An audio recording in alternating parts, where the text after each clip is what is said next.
Task Force briefing. He's got the Vice President, the Secretary of the Treasury with him. Let's go to the White House briefing room and listen in. Our guidelines on the 30 days to slow the spread. The sacrifices we make over the next 4 weeks will have countless American lives saved. We're going to save a lot of American lives, and we're in control of our own fate, very much so. Maintaining social distance, practicing vigorous hygiene, and staying at home are your most effective ways to win the war and to escape danger. While you're fighting this battle from home, we're working with the best scientists, doctors, and researchers anywhere in the world. We're racing to develop new ways to protect against the virus, as well as therapies, treatments, and ultimately a vaccine, and we're making a lot of progress. I think medically, a lot of progress. At the same time, we're also racing to get relief to American workers and small businesses, as you know. I want to remind small business owners across America that the Paycheck Protection Program is launching tomorrow. Nearly $350 billion in loans will be available to small businesses, including sole proprietors. These loans are up to 100% forgivable as long as employers keep paying their workers. Got to take care of your workers. Furthermore, we want Social Security beneficiaries to know that if they are typically not required to file a tax return, they don't have to file one in order to receive the direct cash payments that will soon be distributed to American citizens. The Treasury will deposit the money directly into the bank accounts. And don't forget, I will always protect your Social Security, your Medicare, and your Medicaid. We're protecting Social Security, Medicare, and Medicaid, and I always will.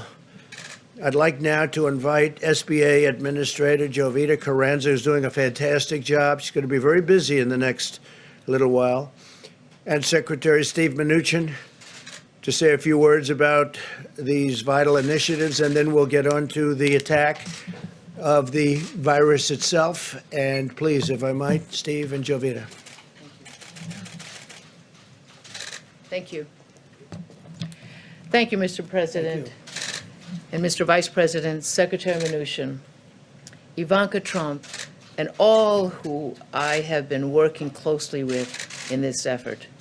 Small business is the backbone of the American economy, and the President has put the nation's 30 million small businesses front and center in the response effort, and we are working hard to get money to them quickly. This is an unprecedented effort by this administration to support small businesses, and we know that there will be challenges in the process. Secretary Mnuchin and I are working in tandem to ensure that feedback from our partners is being heard and implemented. The private and public sector must work closely together to ensure that small businesses and their workers across the country are put first. This administration believes wholeheartedly that if you are a small business, you are a critical part of the economic fabric of this country, and your viability is critical to the economic well-being of your employees. At SBA, we are working around the clock to support small businesses, ensuring that we are prioritizing emergency capital for small businesses that are suffering economic harm as a result of this unprecedented situation. This relief will help stabilize the small business sector by providing businesses with the financial resources they need to keep their workers employed and keep up with their day-to-day operating expenses. Today, I want to ensure that small businesses all over the country know about the Paycheck Protection Program and how they can benefit from this. Simply put, the Paycheck Protection Program is to help keep employees on payroll and small businesses open. SBA will forgive the portion of the loan that is used toward job retention and certain other expenses. We are working closely with lenders so that businesses can go directly to their local lenders. Paycheck Protection Program is in addition to substantial work that the SBA has and will continue to do to help small businesses, including providing advances on SBA disaster loans and forgiving existing SBA loan payments over the next 6 months. Additional details on these critically important programs can be found at sba.gov, and we will be updating these resources regularly. Our hearts go out to those affected by this terrible virus. Our communities around the country are stepping up, and we will get through this together. At SBA, we know that every phone call, email, or application submitted has a small business owner, their employees, and the communities they support are on the other side. Our most important objective is to allow small businesses to keep their employees on board and keep their businesses viable through this unprecedented disruption. I want to reiterate the importance of patience in this process as we work together to ensure that businesses are able to access needed credit.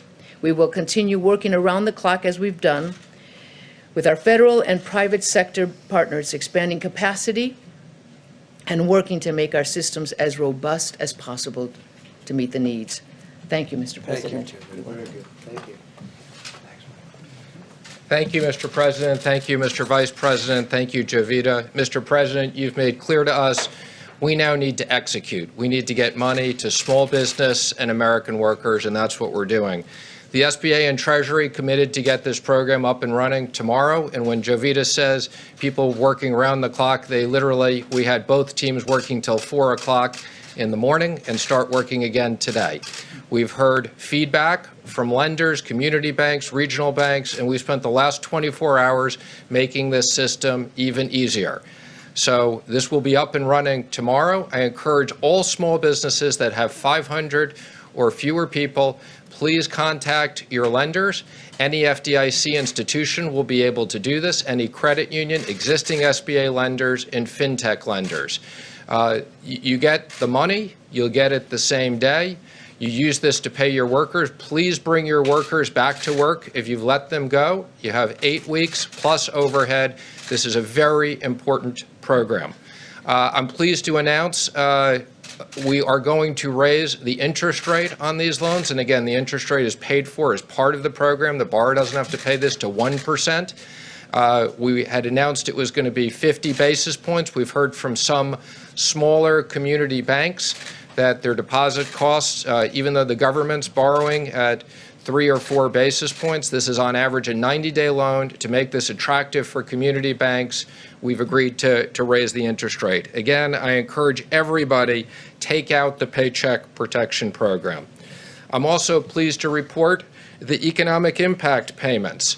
I had previously said this would take us 3 weeks. I'm pleased to report that within 2 weeks, the first payments will be direct deposit into taxpayers' account. And as the President said, last night the President authorized me to say that anybody that has Social Security recipients won't need to file a new tax return, and we'll have that. If we don't have your direct deposit information, we'll be putting up a web portal so that you can put that up.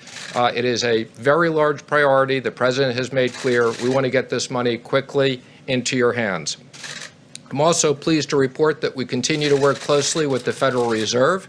We're in the process of designing a new facility that we call the Main Street Lending Facility. We're also looking at facilities for state governments as well. And I'm also pleased to report the employee retention credit. It's up and running. The first $10,000 of wages, you get a 50% credit. That's $5,000 per person. For everyone who's kept someone, you can immediately get that money. You can deduct it from what you owe the IRS immediately. If you don't owe us money, you'll get a refundable tax credit. So that is up and running. I'm also pleased to report we have the program up and running. We're taking applications from the airlines, from the cargo companies, and from national security companies. So thank you very much, Mr. President. Thank you, Steve. For Jovita or Steve, any questions, please? Yes. Mr. Secretary, Chase Bank sent a letter to its business clients today saying that they don't have the necessary guidance from the SBA, from the Treasury Department, to be able to accept loan applications starting tomorrow. The need is clearly enormous, but at least one major bank says they're not fully empowered yet to be able to help their customers. Well, as I spoke to all the CEOs yesterday, I had a conference call with them. We got very good input from them on what they needed. As I said, people were working till 4 o'clock. I believe we just put up the Federal Register with the new guidelines for lenders. I've been assured that the banks will be in the process starting tomorrow. Now, again, it's going to take a little bit of time, but we committed that this will be available tomorrow, and I encourage all companies, go to SBA.com, go to Treasury.gov. You can see the information you need immediately. Mr. Secretary, just to follow up with the small business owners, a number of them saying that they were on that conference call and that there's a tremendous power struggle going on between the Treasury and SBA, and that it's over process and forms is what they tell me, and that lenders are actually opting out because they can't make enough money to even service the loans. So how are you going to make sure these small business owners get the capital they need to survive right now? Well, first of all, I can assure you, Jovita's here. Jovita used to work for me as the treasurer. There's no power struggle. Jovita and our team, as I said, worked together till 4 o'clock in the morning, started working at 7 o'clock again. We've made the form simpler, and I can assure you at 5 points, I've told these bankers they should take all their traders and put them in the branches. So there'll never be another opportunity to earn 5 points on a 90-day fully government guaranteed loan. And those checks right into direct deposit, IRS now saying it could take 4 to 5 months. You're saying 2 weeks. Let me be clear. Let me be clear. I don't know where you're hearing these things. I told you this would be 3 weeks. I'm now committing to 2 weeks. We're delivering on our commitments. The IRS, which I oversee, within 2 weeks, the first money won't be in people's account. Yeah, just to follow up on that, I think the question is not about the first checks for folks who have direct deposit. It sounds like those will go out pretty quickly. The question is then for folks who don't have direct deposit, and there was a staff memo that was released by the House Ways and Means Committee today saying that that process could take up to 5 weeks. That takes you to mid-August. Is that how long it's going to take? That is not going to take 5 months, I'm sorry. Again, let me just say, when Obama sent out these checks, it took months and months and months. I am assuring the American public they need the money now. What we're going to do is, again, if we have your information, you'll get it within 2 weeks. If you Social Security, you'll get it very quickly after that. If we don't have your information, you'll have a simple web portal. You'll upload it. If we don't have that, we'll send you checks in the mail. How many checks can you process a week, though? How many checks can you? Again, we can process a lot of checks, but we don't want to send checks. In this environment, we don't want people to get checks. We want to put money directly into their account. Thank you, Mr. Secretary. This is for, I guess, both you and the administrator. There have been some anecdotal reports that business people trying to get access to the online site to submit the applications. The website's been crashing. I've heard of webinars going offline because there's just too many people on them. So how are you guys going to be ready, tomorrow to get these loans out? We've brought in a lot of external resources at SBA and us to make sure there's additional capacity. As I said, we heard a lot of good feedback yesterday to simplify this process. It's going to be up and running. Now, let me just be clear. That doesn't mean everybody is going to get their loan tomorrow, but the system will be up and running. We encourage people over the next week, sign up. You can go on right now. You can go on the web, see what information you need. Very simple process. Mr. Secretary, on a separate subject, have you been in touch with Leader McConnell and Speaker Pelosi about their differences right now about another stimulus package? I've spoken to the leader. I've spoken to the speaker. I've spoken to the president constantly. When the president's ready and thinks we should do the next stage, we're ready. The president's talked about the issue of infrastructure since the campaign. I think that's a big priority for him. And again, if we run out of money on the small business program, we'll be back right away to Congress to get this increased. Does the unemployment numbers today increase the urgency of doing a phase 4? Well, let me just say, we're going through something that we've never done before, where the government has shut down big parts of the economy because of health reasons. Our economy was in great shape. Our companies were in great shape. There are 3 ways that Americans are going to be protected. For small business, they'll get paid by their business through this program. The direct deposit. There's also enhanced unemployment.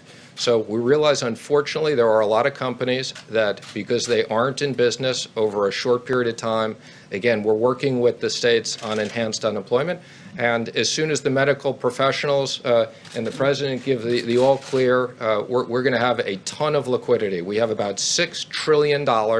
This has never been done between us and the Fed to put into the economy to support American workers and American business. Secretary, in addition to the jobless numbers we saw today, Phase 3 was signed before the social distancing guidelines were extended for another month. So what additional relief are you going to give to Americans as they stay out of work for all these extra weeks? I mean, what are you waiting for? Well, in designing this program, we thought that we had liquidity for about 10 weeks, and that's what we've designed. And again, I think the president's been very clear. If we need to go back to Congress to support the American economy and American workers, we will be doing that. Mr. Secretary. Secretary Mnuchin, House Speaker Nancy Pelosi has formed a select committee to oversee the distribution of recovery funds, and she says she wants to make sure that those funds are wisely and efficiently spent. Do you think that select committee is something that's necessary? I don't. I mean, you know, both parties wanted us to have oversight, wanted us to have transparency. We have full transparency. We have a oversight committee that the speaker gets to pick someone, the leader gets to pick someone. I believe there's 5 people on it. And again, that committee will review the money that we're spending. And again, we support full transparency. Taxpayers should understand how we're going to support this economy and jobs. Mr. Secretary, Senator Murkowski has asked you to consider providing loans to energy companies under the CARES Act, the Phase 3 bill. What are your thoughts on that? Would you consider providing those loans to energy companies? So thank you, and let me clarify. I have very limited ability to do direct loans out of the Treasury. I can do them for passenger airlines, cargo airlines, contractors, and national security companies. Outside of that, we work with the Federal Reserve to create broad-based lending facilities, which we will do. So our expectation is the energy companies, like all our other companies, will be able to participate in broad-based facilities, whether it's the corporate facility or whether it's the Main Street facility, but not direct lending out of the Treasury. A question for clarity about the direct payments to Americans. For those folks who don't have bank accounts, who don't have direct deposit information on file with the IRS, how long would they have to wait for their check? Well, for people who don't have direct deposit, again, we'll have an easy way they put it up. We can, on a rolling basis, I think, you know, within a couple of days when they give it to us, we'll send the money out. We do realize there are people who are underbanked.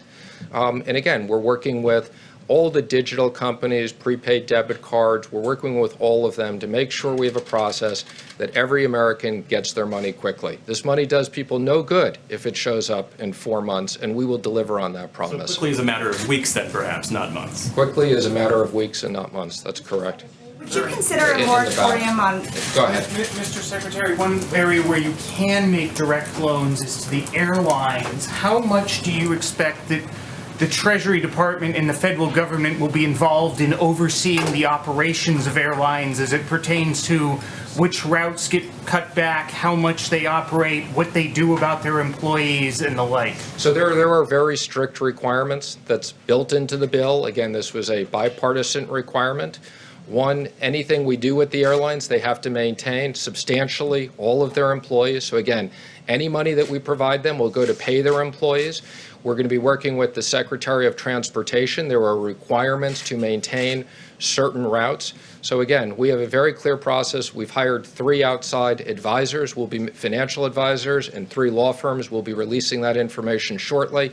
And I want to thank them. They're all working for basically very, very little money. They couldn't work for free, so they've agreed to basically work for what they would sign up to work for charitable organizations. So again, no big fees to bankers. We got a great team of 3 lawyers and 3 financial advisors that will assist us. Mr. Secretary, just to follow up on that, will you give us a list of the names of those people who are advising you when you release the information? Of course we will. We'll give you the names as well as the contracts. So again, names right now other than BlackRock?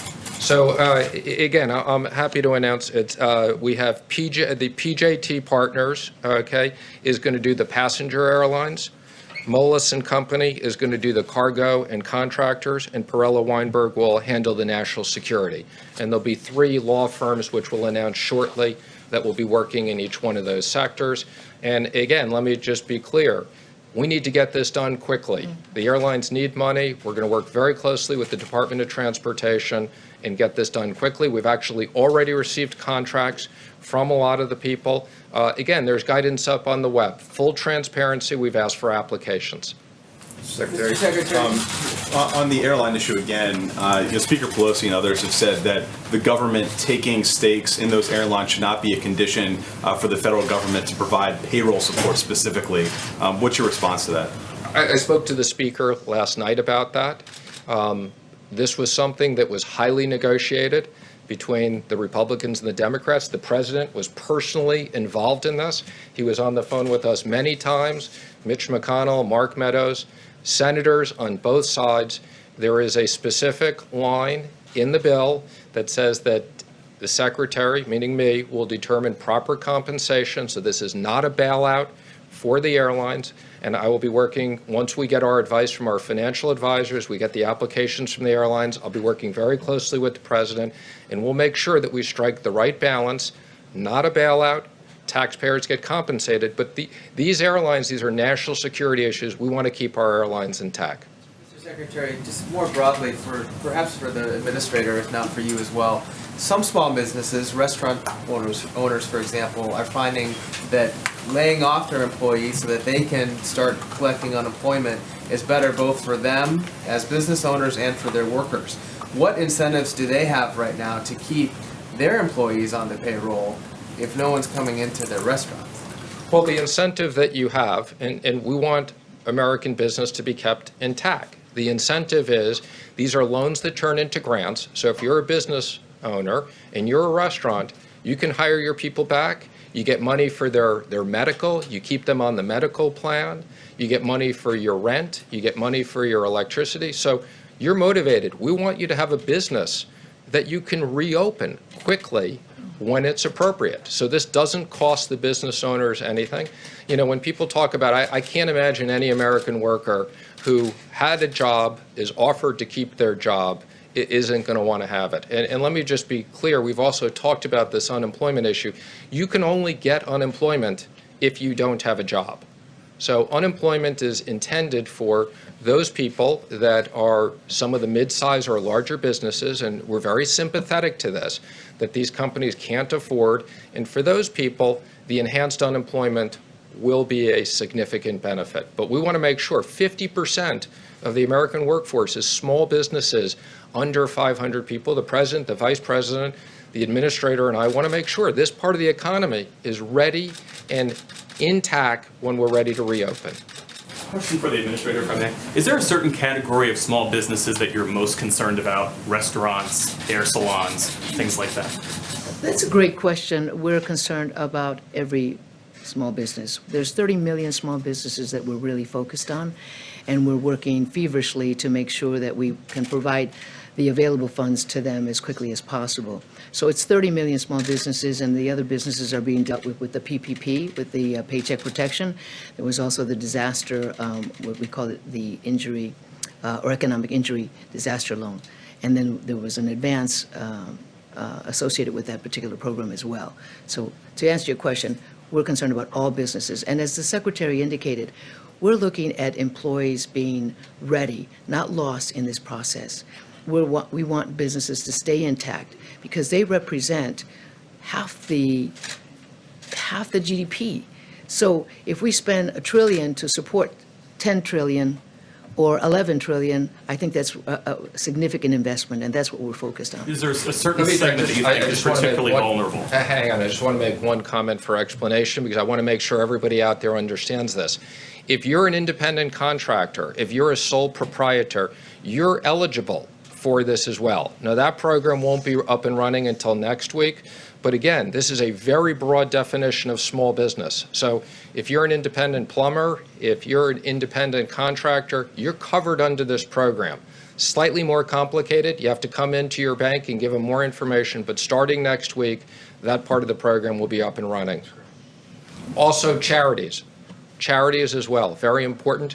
The Vice President and President make sure that we covered small charities in this. Does that include churches and religious nonprofits? It does, although there are some technical issues, but yes, it does include faith organizations. Is that under that's under the SBA program? This is under the PPP, yes, the new SBA program, they are covered. Great. Thank you all. Thank very you, much. everybody. Thank you, Julia. Thank you, Steve. Good job. Thank you. Okay, so that begins right away, and they start handing out checks, and a lot of people are going to have their businesses built back up quickly, I hope. And we'll see. Complicated, big, small business is actually big business. So I thank them both. And please, good. We have some great gentlemen. Let me see. Great gentlemen. That's correct. Thank you very much. Today, my administration is also issuing new guidelines to protect elderly Americans who remain the most vulnerable. By now, nursing homes should have suspended the entry of all medically unnecessary personnel. Today, we're further recommending that all nursing home facilities assign the same staff to care for the same group of residents consistently to minimize any potential spread. And we're also urging facilities to designate separate areas for healthy and sick residents. And this is a practice that we probably will be recommending into the future long after the enemy is gone, this particular enemy is gone. We're also making every effort to provide relief to our great veterans. We take very good care of our veterans. At my direction, Secretary Wilkie will use any authority at his disposal to extend deadlines for benefits and to postpone debt collections. We're now conducting well over 100,000 coronavirus tests per day. It's over 100,000 tests a day.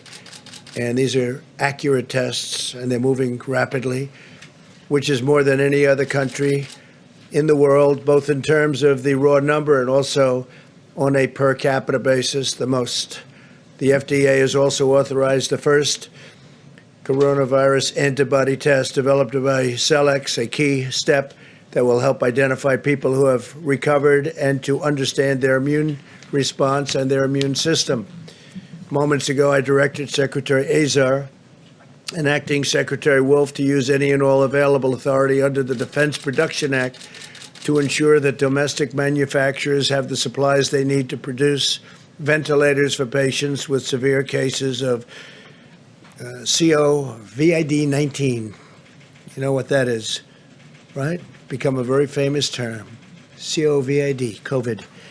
This action will help General Electric, Hill-Rom, Medtronic, ResMed, Royal Philips, and Vyaire Medical overcome obstacles in the supply chain that threaten the rapid production of ventilators. We have over 100,000 being built right now or soon to be started. We anticipate issuing more orders under the Defense Production Act in the very near future, in addition to the one that I've just signed against 3M for face masks. We just signed a element of the act against 3M, and hopefully they'll be able to do what they are supposed to do. Just spoke to Mary Barra of General Motors, and she said they're very soon going to be ready to start production of the ventilators. They have a lot of ventilators that they've committed to build, and they'll be starting very, very quickly. FEMA continues to deliver resources to areas most affected by the virus, including New York. On top of the 3,000 beds we're already providing to the Javits Center, the Department of Defense is adding another 48 ICU beds. Governor Cuomo has asked that this facility go, and it's a big, beautiful facility, it be converted to a COVID hospital. And we hadn't done that yet. We hadn't thought in terms of doing that, but their real demand is for that. And we had meetings on it with the task force. We had meetings with the military. And I've decided to say, yes, I'm going to do that I will be signing and agreeing to a yes answer, so that we will be doing that, and also we will be staffing it. So the federal government is doing a lot of things that wasn't anticipated that it do. This is a 2,500 and or 2,900 can easily be set up hospital built in Javits Center. And so we're going to be converting that to a COVID-19 hospital. And it's going to be staffed by the military and by the federal government. And based on the fact that I agreed to that, we had 2 other facilities that were likewise asking for it, and that would be in Louisiana and also in Dallas, and we'll be doing those. We spoke to the governor of Louisiana, spoke to the governor of Texas, and we've told them that we will be staffing those hospitals again above and beyond, but that's okay. We have to do that. In addition, the USNS Comfort is docked in New York to accept patients. That is a non-COVID. To date, FEMA has delivered more than 4 million N95 mask respirators. And think of that, 4 million. Don't forget, we're a secondary source. The states are doing it, and we're backing them up. But we've gotten 4 million N95 respirators, 1.8 million surgical masks, 460,000 face shields, 1.4 million gloves, and 4,400 ventilators just to the city and to the state of New York. And some of them now are being sent. I spoke with both Governor Cuomo and Mayor de Blasio a little while ago, and some of them are being sent to the city. All of America stands with the people of New York in this time of need. It's definitely a hot spot, but we have other hot spots also, and we're taking care of them very, very strongly, very powerfully. We have the finest people in the world in those locations, and I think the federal government has not only acted early, but acted quickly, professionally. There's no people like this. Doctors, nurses, first responders, and other healthcare providers who want to help New York at this critical time should visit website nyc.gov/help-now. nyc.gov/help-now. They need help now. They need people to help them. We have great facilities, and we've built some brand new facilities, big ones, but we need help. We need help for professional people. So if you're in an area that isn't so affected, and you're a doctor, a nurse, a healthcare worker, please get to that website, and we would really appreciate your help. New York City needs it. Louisiana, by the way, needs it. Michigan needs it. Whatever you can do, those are very strong hotspots. They need help. In recent weeks, as the virus has spread and economic hardship has followed, we have seen Americans unite with incredible selflessness and compassion. I want to remind everyone here in our nation's capital, especially in Congress, that this is not the time for politics, endless partisan investigations. Here we go again. Have already done extraordinary damage to our country in recent years. You see what happens. It's witch hunt after witch hunt after witch hunt. And in the end, the people doing the witch hunt have been losing, and they've been losing by a lot. It's not any time for witch hunts. It's time to get this enemy defeated. Conducting these partisan investigations in the middle of a pandemic is a really big waste of vital resources, time, attention, and we want to fight for American lives, not waste time and build up my poll numbers, because that's all they're doing, because everyone knows it's ridiculous. So we want to focus on the people of this country, even the people of the world. We're going to be able to help them, because right now, as an example, we're building so many ventilators, very, very hard to build, but we're building thousands of them. And a lot of them will be coming at a time when we won't need them as badly, because it takes time, very complex, very expensive, and we'll be able to help outside of our country. We think we'll be able to help. That's something that you cannot easily produce. As citizens, we're linked together by the shared bonds of national love, loyalty, and affection. There's no earthly force more powerful than the patriotic pride that stirs in our hearts, and that is so true. It's incredible the job that everybody's been doing, everybody. They don't sleep, they don't go to bed, sometimes they get nothing. Said to somebody recently on the task force, how many hours sleep have you gotten over the last couple of days? The answer was none. In one Massachusetts neighborhood, citizens come out of their homes each night at 8 o'clock from their porches and they sing God Bless America. Others have joined in, spreading from house to house, down one street, up to the next, until their little town with a spirit of patriotism and reminding all Americans that we're all in this together. We'll fight together and we will win together. We're going to win this. Now what I'd like to do is I'm going to step out. We have a meeting on this subject, and I'm going to step out just for a few moments. I'll be right back. We'll answer some questions. But you have some very hardworking people who have done an incredible job, led by Vice President Mike Pence, head of the task force. And then Jared Kushner is going to say a few words, and Admiral Polovchek, Peter Navarro, Dr. Birx, and myself. I'll be right back. So I'll see you in a little while. I did take a test. It just came out. This is from the White House physician. You may have it. Just came out. I just took it this morning. And I took it. It took me literally a minute to take it. And it took me, I guess it was 14 or 15 minutes. I went to work. I didn't wait for it, but he said it took 14 minutes or something to come up with a conclusion. And it said the president tested negative for COVID-19. So that's the second one. I think I took it really out of curiosity to see how quickly it worked and fast it worked, and it's a lot easier. I've done them both. And the second one is much more pleasant, Jeff. I can tell you that. Much more pleasant. So I'll be back in a little while. And Mike, please take over. Thank you. Thank you all very much. I'll be right back. And as President Trump leaves the podium, we will be leaving the White House Corona Task Force briefing for a little while to get on with the 4 o'clock at 9 news.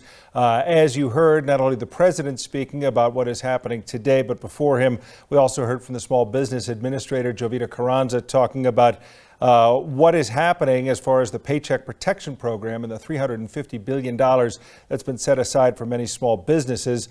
Have the personal protective equipment and also the ventilators to be able to meet this moment. And today you're going to hear from the people that are literally working each and every day to make that happen. Dr. Deborah Birx is also with us. She'll reflect in a few moments on the progress that we're making, analyzing the data. Each and every day we're looking county by county, state by state, consulting with governors and local health officials. At the present moment, more than 1.3 million tests have been performed, and as you all are aware, some 236,000 Americans have tested positive for the coronavirus, with now the losses over 5,000 Americans, and our hearts are with their families. Beyond that, we have been focusing not just on ensuring the testing is occurring, but that the supplies are flowing. As the president just announced, he made a decision today to deploy thousands of N95 masks directly to New York City's public hospitals, and our team will speak about that in just a moment. And also, the president took the unprecedented step to direct the Department of Defense to use military healthcare personnel to operate all COVID facilities at the Javits Center in New York, at the Convention Center in New Orleans, and at the Convention Center in Dallas. We informed each of the governors of those states today that at their request, we were making those military medical personnel available to operate in all COVID facility. But we would emphasize to people in that community who believe you've been impacted or have contracted the coronavirus, contact your local healthcare provider. We anticipate in the New York area that your local healthcare provider will make the decision whether you are transferred to the Javits Center, and in all cases simply look to the guidance of your local governors about how best to receive the care that every American is entitled to have. Beyond that, let me say that we have been working through FEMA's acquisition process, not only to deploy, but to gather up personal protective equipment. And in just a few moments, you will hear from Admiral John Polovchek about the extraordinary progress that we have made in deploying not just the strategic national stockpile, but also in identifying on the commercial marketplace around America and around the world literally millions of N95 masks, surgical gowns, gloves, protective equipment. And at this point, we've distributed some 7,600 ventilators. And you'll hear today specifically about the states that have received those ventilators. This team has truly acted in an inspiring way and literally is working with dozens and dozens of people at the FEMA Stabilization Task Force to make sure that we are leaving no stone unturned to find the supplies we need.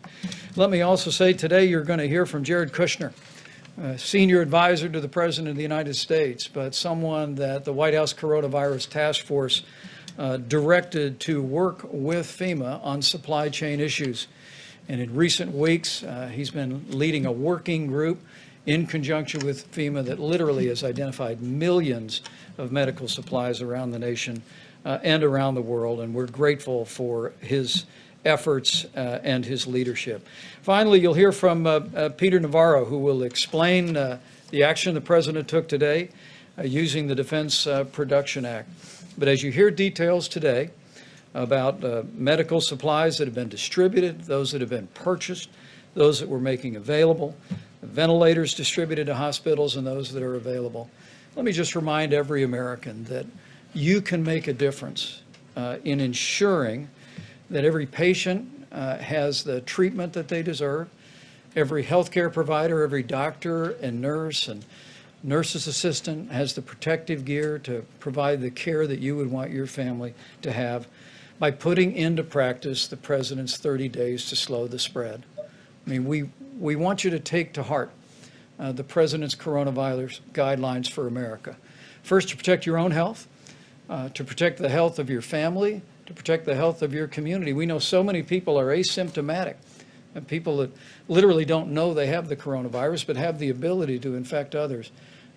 We want you to put these guidelines into practice: social distancing, using a drive-through at a restaurant, washing your hands on a regular basis. But as we focus today on supplies, make no mistake about it, every American can make sure that our healthcare workers, and more importantly, Americans that are struggling with coronavirus, have the equipment to support their treatment by putting these principles into practice. Because the fewer Americans that contract the coronavirus, the fewer Americans will have to enter our healthcare system.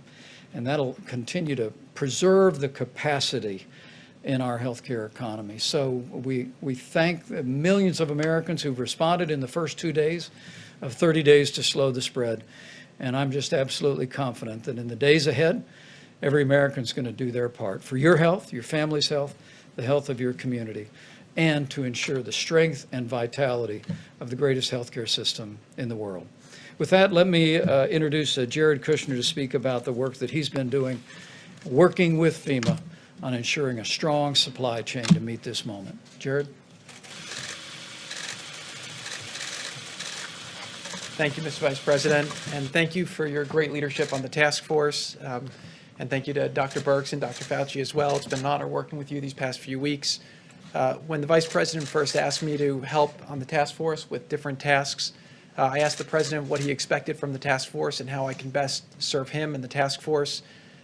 What the President asked is that all of the recommendations that we make be based on data. He wanted us to be very rigorous to make sure that we were studying the data, collecting data. A lot of things in this country were happening very quickly, and we wanted to make sure that we were trying to keep updating our models and making sure that we were making informed decisions and informed recommendations to him based on the data that we were able to collect and put together. The President wanted to make sure that we had the best people doing the best jobs and making sure that we had the right people focused on all of the things that needed to happen to make sure that we can deliver in these unusual times for the American people. The President also instructed me to make sure that I break down every barrier needed to make sure that the teams can succeed. This is an effort where the government is doing things that the government doesn't normally do. We're stretching, we're acting very quickly, and the President wants to make sure that the White House is fully behind the different people running the different lines of effort to make sure that we get everything done in a speed that the President demands. The President also wanted us to make sure we think outside the box, make sure we're finding all the best thinkers in the country, making sure we're getting all the best ideas, and that we're doing everything possible to make sure that we can keep Americans safe and make sure we bring a quick end to this in the best way possible and balance all the different aspects that need to be thought of while we do this. This truly is a historic challenge. We have not seen something like this in a very, very long time, but I am very confident that by bringing innovative solutions to these hard problems, we will make progress. Today, we were briefing the President earlier. He asked me to come out and talk a little bit about what we've been doing on the supply chain task force, which Admiral Plavchek has been leading. And what he's been very impressed by is the way that we've been resourceful to find product all over the world, all over the country, and we are finding ways to solve the different problems. The President's been very, very hands-on in this. He's really instructed us to leave no stone unturned. Just this morning, very early this morning, I got a call from the President. He told me he was hearing from friends of his in New York that the New York public hospital system was running low on critical supply. He instructed me this morning. I called Dr. Katz, who runs the system, asked him which supply was the most supply he was nervous about. He told me it was the N95 masks. I asked what his daily burn was, and I basically got that number. Called up Admiral Plavchek, made sure we had the inventory. We went to the President today, and earlier today the President called Mayor de Blasio to inform him that we were going to send a month of supply to the New York Public Hospital System to make sure that the workers on the front line can rest assured that they have the N95 masks that they need to get through the next month. We'll be doing similar things with all the different public hospitals that are in the hotspot zones and making sure that we're constantly in communications with the local communities. One thing I will say, just based on data, is that we've been getting a lot of data from different governors and from different mayors and from different cities. One thing I've seen FEMA do very, very well over the last week or so is now we're getting real-time data from a lot of cities. People who have requests for different products and supplies, a lot of them are doing it based on projections, which are not the realistic projections. The projections change every day as we see the cases, as we see the impacts of the Stop the Spread effort that this task force recommended and the President has been pushing forward. So I do think that we'll see that hopefully there'll be impact of that, and the task force has been working very hard through the FEMA group with Admiral Plavchek to make sure that we're getting the supplies to people before they run out and making sure that we're doing it in a proper way. I'd like to just introduce Admiral Plavchek, who before coming to this, I guess still is, he's the Vice Director for Logistics for the Joint Staff. I got a call from one of the senators saying, well, why don't you put a great military person in charge of the logistics and the supply chain and the Defense Production Act? And I said, well, the President already did that. This is the best man that we have in the country for supplies and logistics. He joined the task force 13 days ago over at FEMA, and he's built a team really at the direction of the Vice President that includes people from FEMA, OMB, the FDA, HHS, the White House, and from everywhere else. And what they've done over the last 13 days has been really extraordinary. We've done things that the government has never done before, quicker than they've ever done it before. And what we're seeing now is we found a lot of supplies in the country. We've been distributing them where we anticipate there will be needs, and also trying to make sure that we're hitting places where there are needs. So I can tell you the people in the task force, they're working day and night. You've got a lot of people in the government. We recognize the challenge that America faces right now. We know what a lot of the people on the front lines are facing, the fear that they have that they won't have the supplies they need, and our goal is to work as hard as we can to make sure that we don't let them down. So I just want to thank everybody, and with that I'll introduce Admiral Plavchek, who's doing an amazing job. Thank you, Mr. Kushner, Mr. Vice President. So today I'm going to cover a couple items, five things. First thing I'm going to talk about is resources pushed out from the federal government. And then I'm going to talk about this air bridge, which you may have heard about. I'm going to talk about data. As you said, Mr. Kushner is absolutely right. We're trying to be data-driven. And then I'm going to talk a little bit about how we're trying to expand the industrial base here to meet this challenge. So the first thing I want to talk about is surgical masks. So you've quickly stated numbers here. So these, I'm about to go through several different slides to give you just scale and magnitude of federal resources that have been applied at the problem. So 27.1 million surgical masks pushed out to state governments. For N95 masks, 19.5 million N95 masks. And so if I was in a local hospital that was running short, I would look upward. because the federal government has pushed out resources. So for protective gloves, 22.4 million pairs of protective gloves. For face shields, 5.2 million face shields. For ventilators, we have pushed to the states more than 7,600 ventilators, and I think as I was coming over here, that number's changed slightly. I think it's now 7,640. Given to these states, to the predominantly these states. So we wanted you to have some numbers. Now, as we've indicated, we had ventilators in the national stockpile. We pushed ventilators out. We're holding ventilators to put to the point of need, but we're also buying ventilators, asking the industrial base who produces approximately, prior to COVID, approximately 30,000 ventilators a year. We are going to, over the next several months, by the end of June, work to acquire 100,000. And so one of the tools that we're going to, I can anticipate needing, we've already executed, is all of those vendors that we're buying them from potentially will need help in their supply chains with their suppliers. We might rate orders, we might help them get ahead of others in that endeavor. So I think Mr. Navarro is going to talk a little bit more of that later. So let me talk about the air bridge.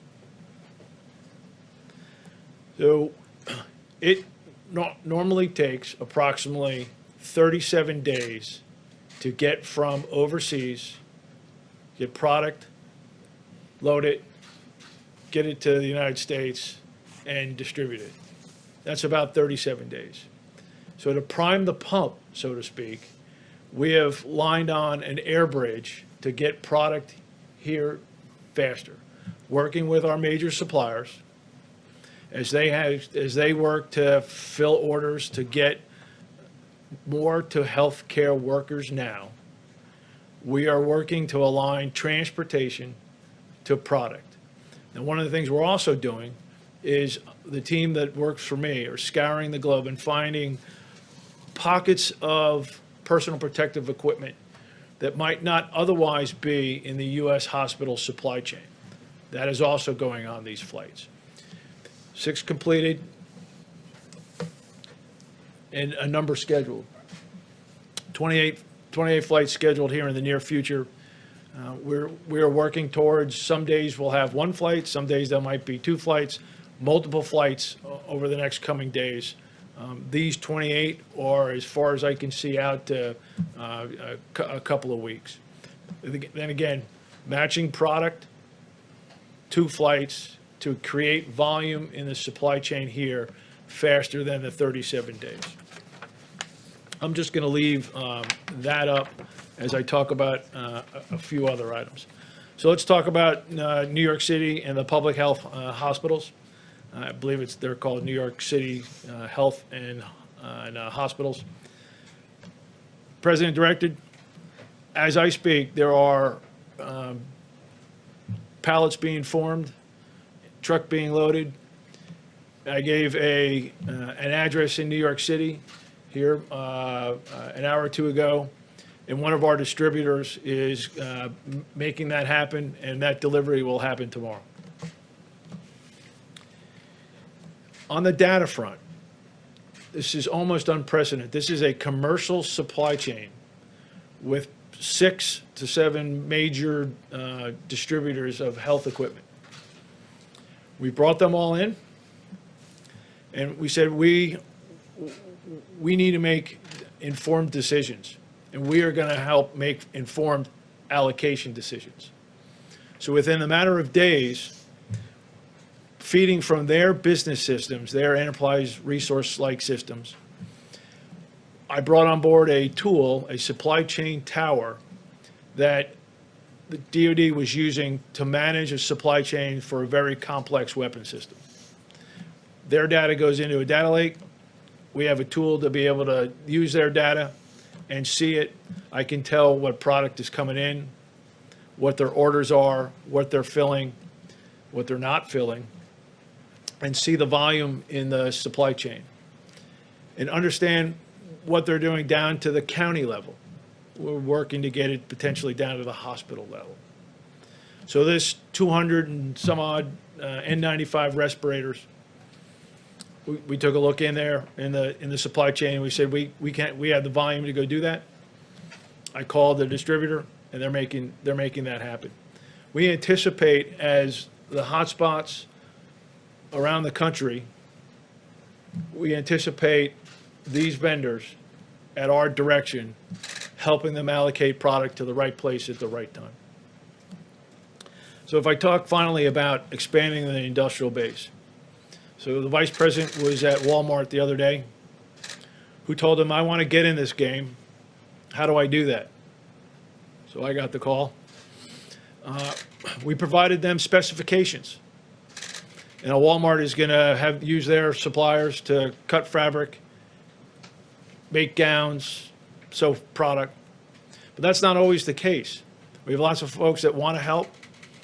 I believe you will see in the coming days the use of the Defense Production Act in creative ways to help people that are not doing this today to do it. We have essentially leads. The number yesterday was 210. I believe it probably grew today, that we are working with to find how each one of those might need help to get in the game that's not in the game, to increase the throughput through the healthcare market. Again, the president gave me one task: get more to our healthcare workers now. And I took that to heart, because I have, not that I don't need that from the president to that direction to move out, but I have family in New York. My sister's a nurse practitioner in a Westchester hospital, and my niece is a nurse on a Long Island hospital. And I have other healthcare professionals in the family. So I have skin in this game, and the president asked me to get more to the healthcare workers. I'm going to get more to healthcare workers. I'd like to hand it over to Mr. Navarro. The 200,000 is going out as we Very speak. specific about that. It'll be delivered tomorrow. Let me be clear on that, if I can. What Jared announced, what the Admiral just unpacked, is that pallets are being loaded right now to send 200,000 N95 masks to New York City, to the public health hospitals. So To the public health warehouse in New York City. all the healthcare workers, help is on the way. But based on the tools and the data you have available to you, where is the logjam? Where has it been? How have you identified that? Because as you say, all of this, millions more PPE is going out the door. As you well know, the frontline medical workers I would answer you getting this way. We put up a lot of numbers. I said that if you're in a hospital and you're not seeing PPE, I would look up to the state level first. From governors we sort of aren't saying they seeing- can't get the medical equipment that they need. And the that we reason don't for have. that is because, according to governors, and also by the fact that we haven't seen any numbers up there about what is going to the private sector, can you tell us what percentage of the supplies on these large cargo planes are going to private companies versus FEMA versus the states? So FEMA's, Is it 80%?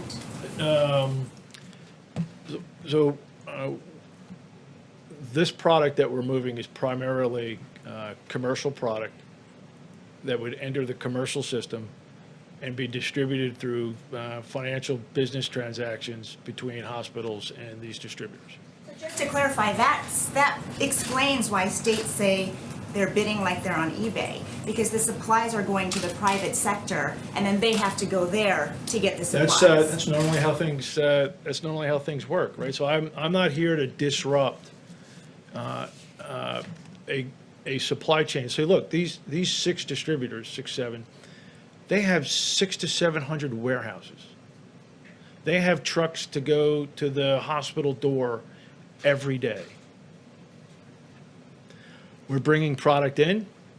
They're filling orders for hospitals, nursing homes, like normal. I'm putting volume into that system. I would say that we have the data now.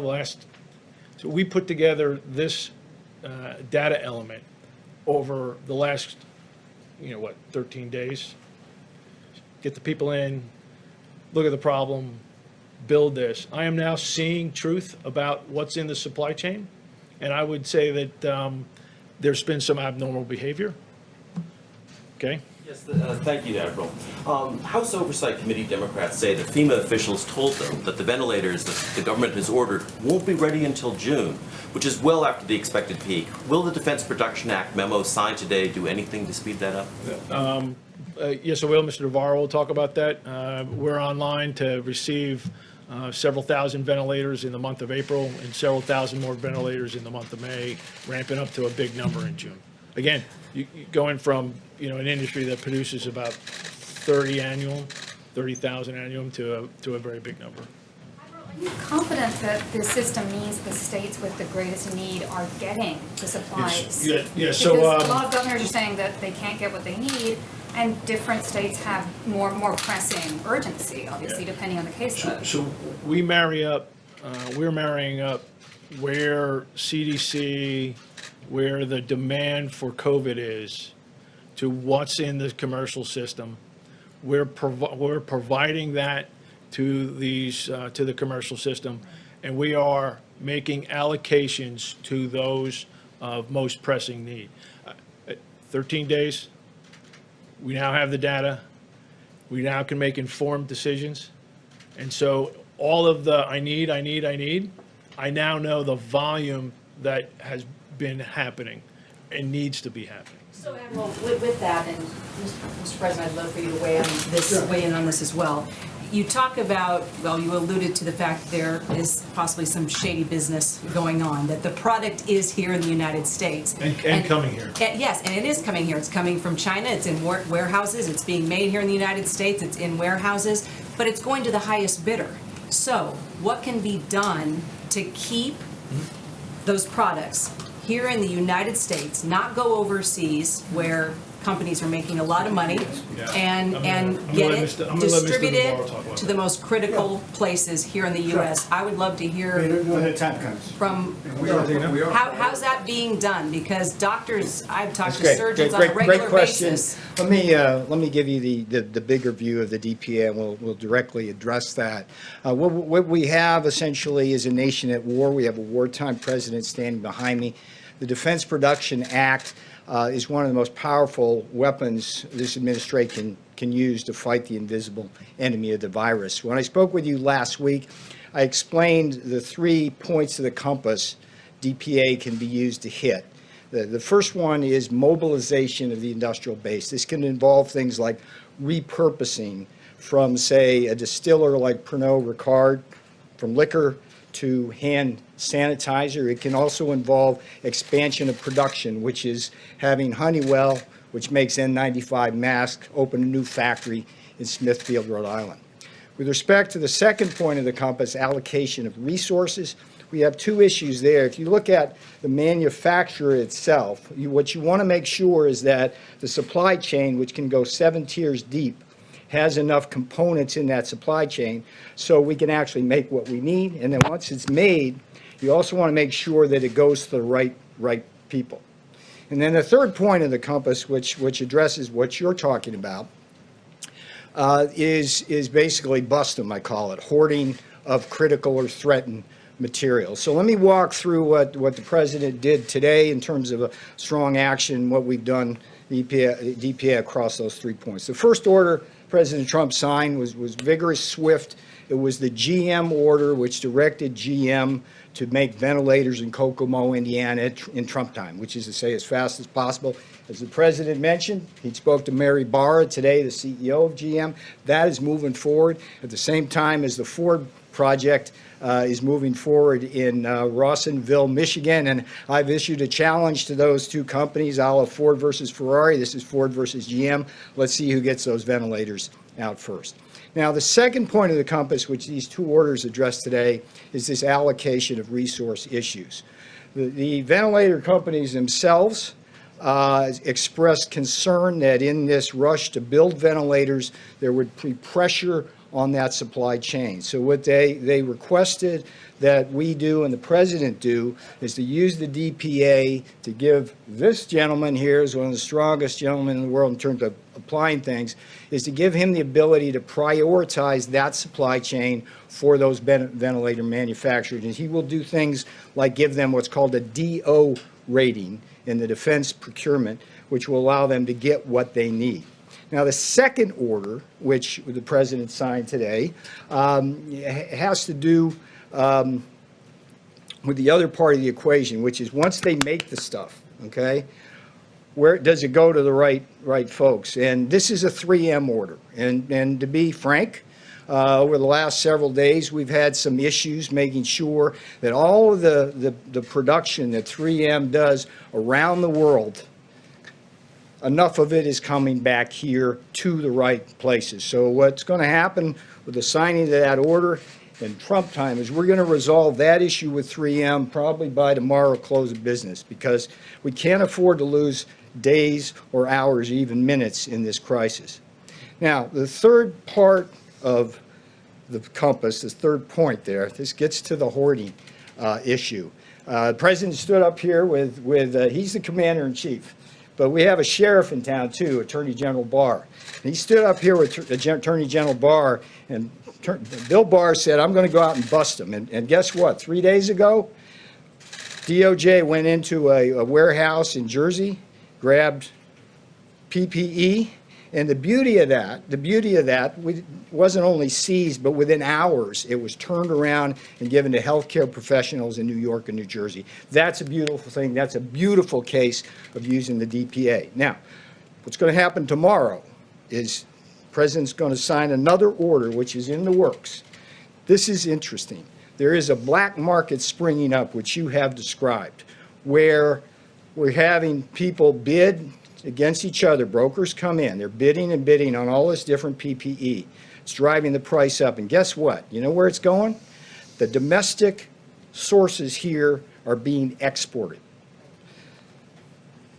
When President Trump heard about that, he said, that's not going to happen anymore under my watch. So tomorrow we're bringing that order, and what's going to do is it's going to empower Customs and Border Protection with the help of people like the Post Office and express mail consigners like UPS to basically deal with that issue. So we are going to crack down unmercifully. And I would say to the hoarders out there, the brokers who are trying to make money off the misery of people in this country or around the world, that's got to stop. And if you've got inventory, what you need to do is pick up a phone and not call somebody out around the world. You call FEMA and say, we got some stuff, we'll give it to you at a fair price, and be done with that, because that stuff has absolutely got to stop. So hang on. So that's what we're going to be looking for. And when we hear cases like this, we're going to aggressively issue order after order to crack down on it. Now, this is not my role to take a bunch of questions, but let me tell you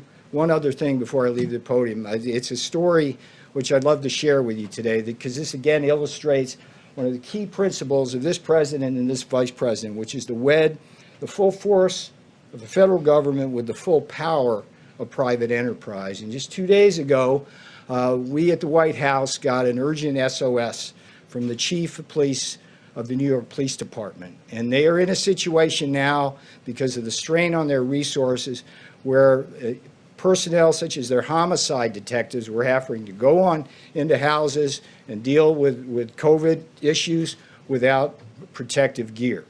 Now, the beauty of this president is, because of his leadership, we were able to solve that problem in 2 phone calls. 2 phone calls. The first one went to Phoebe Novakovic at General Dynamics. Phoebe, can you call Tom Kennedy at Raytheon? I need you guys to basically scoop up all the Tyvek suits you can and find any gloves you can. This president, under his leadership, and the voluntary efforts and the pride and patriotism you talked about earlier, that we had 4,000 Tyvek suits delivered to the New York PD within 16 hours. That's a new record in Trump time. At the same time, a second phone call was made to Tara Engel at Pernod Ricard and Laura Lane at UPS they were on the same phone call, and they said, Tara, Lord, we got this issue. They need hand sanitizer.